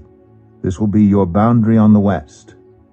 For your northern boundary, run a line from the Mediterranean Sea to Mount Hor, and from Mount Hor to Lebo Hamath. Then the boundary will go to Zedad, continue to Ziphron, and end at Hazar Enan. This will be your boundary on the north. For your eastern boundary, run a line from Hazar Enan to Shepham. The boundary will go down from Shepham to Riblah on the east side of Ain, and continue along the slopes east of the Sea of Galilee. Then the boundary will go down along the Jordan and end at the Dead Sea. This will be your land with its boundaries on every side. Moses commanded the Israelites, Assign this land by lot as an inheritance. The Lord has ordered that it be given to the 9.5 tribes, because the families of the tribe of Reuben, the tribe of Gad, and the half-tribe of Manasseh have received their inheritance. These 2.5 tribes have received their inheritance east of the Jordan, across from Jericho toward the sunrise. The Lord said to Moses, These are the names of the men who are to assign the land for you as an inheritance. Eleazar the priest and Joshua son of Nun, and appoint one leader from each tribe to help assign the land. These are their names: Caleb, son of Jephunneh, from the tribe of Judah; Shemuel, son of Ammihud, from the tribe of Simeon; Elidad, son of Kislon, from the tribe of Benjamin; Bukai, son of Joglai, the leader from the tribe of Dan; Haniel, son of Ephod, the leader from the tribe of Manasseh, son of Joseph; Kemuel, son of Shiftan, the leader from the tribe of Ephraim, son of Joseph; Elizaphan, son of Parnak, the leader from the tribe of Zebulun; Paltiel, son of Azan, the leader from the tribe of Issachar; Ahihud, son of Shalomai, the leader from the tribe of Asher; Pedahel, son of Ammihud, the leader from the tribe of Naphtali. These are the men the Lord commanded to assign the inheritance to the Israelites in the land of Canaan. Numbers 35. On the plains of Moab by the Jordan across from Jericho, the Lord said to Moses, Command the Israelites to give the Levites towns to live in from the inheritance the Israelites will possess, and give them pasture lands around the towns. Then they will have towns to live in and pasture lands for the cattle they own and all their other animals. The pasture lands around the towns that you give the Levites will extend 1,000 cubits from the town wall.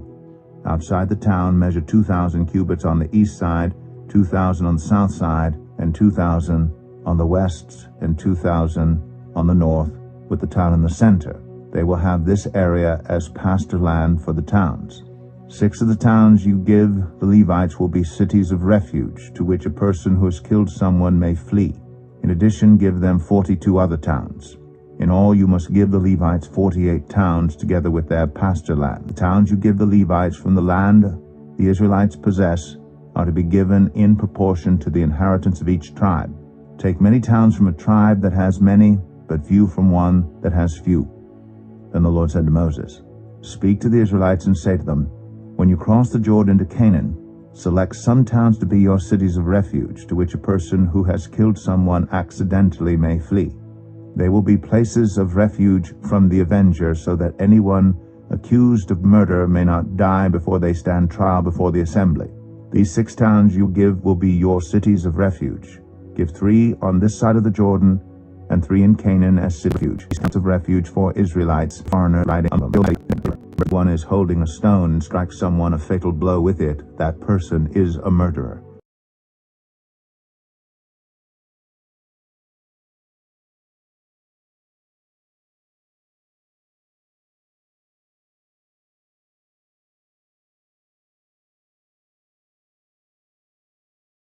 The murderer is to be put to death.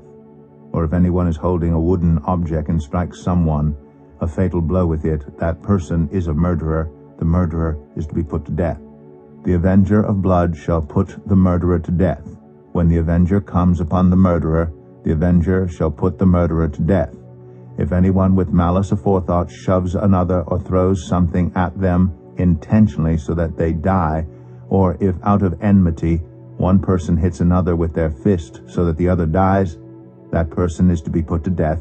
That person is a murderer. The avenger of blood shall put the murderer to death when they meet. But if without enmity someone suddenly pushes another or throws something at them unintentionally, or without seeing them, drops on them a stone heavy enough to kill them, and they die, then since that other person was not an enemy and no harm was intended, the assembly must judge between the accused and the avenger of blood according to these regulations. The assembly must protect the one accused of murder from the avenger of blood and send the accused back to the city of refuge to which they fled. The accused must stay there until the death of the high priest who was anointed with the holy oil. But if the accused ever goes outside the limits of the city of refuge to which they fled, and the avenger of blood finds them outside the city, the avenger of blood may kill the accused without being guilty of murder. The accused must stay in the city of refuge until the death of the high priest. Only after the death of the high priest may they return to their own property. This is to have the force of law for you throughout the generations to come, wherever you live. Anyone who kills a person is to be put to death as a murderer only on the testimony of witnesses. But no one is to be put to death on the testimony of only one witness. Do not accept a ransom for the life of a murderer who deserves to die. They are to be put to death. Do not accept a ransom for anyone who has fled to a city of refuge, and so allow them to go back and live on their own land before the death of the high priest. Do not pollute the land where you are. Bloodshed pollutes the land. An atonement cannot be made for the land on which blood has been shed, except by the blood of the one who shed it. Do not defile the land where you live and where I dwell, for I, the Lord, dwell among the Israelites. Numbers 36. The family heads of the clan of Gilead, son of Machir, the son of Manasseh, who were from the clans of the descendants of Joseph, came and spoke before Moses and the leaders, the heads of the Israelite families. They said, when the Lord commanded my Lord to give the land as an inheritance to the Israelites by lot, he ordered you to give the inheritance of our brother Zelophehad to his daughters. Now suppose they marry men from other Israelite tribes. Then their inheritance will be taken from our ancestral inheritance and added to that of the tribe they marry into. And so part of the inheritance allotted to us will be taken away. When the year of Jubilee for the Israelites comes, their inheritance will be added to that of the tribe into which they marry, and their property will be taken from the tribal inheritance of our ancestors. Then at the Lord's command, Moses gave this order to the Israelites. What the tribe of the descendants of Joseph is saying is right. This is what the Lord commands for Zelophehad's daughters. They may marry anyone they please, as long as they marry within their father's tribal clan. No inheritance in Israel is to pass from one tribe to another, for every Israelite shall keep the tribal inheritance of their ancestors. Every daughter who inherits land in any Israelite tribe must marry someone in her father's tribal clan. so that every Israelite will possess the inheritance of their ancestors. No inheritance may pass from one tribe to another, for each Israelite tribe is to keep the land it inherits. So Zelophehad's daughters did as the Lord commanded Moses. Zelophehad's daughters, Mahlah, Tirzah, Hoglah, Milcah, and Noah, married their cousins on their father's side. They married within the clans of the descendants of Manasseh son of Joseph, and their inheritance remained in their father's tribe and clan. These are the commands and regulations the Lord gave through Moses to the Israelites on the plains of Moab by the Jordan, across from Jericho.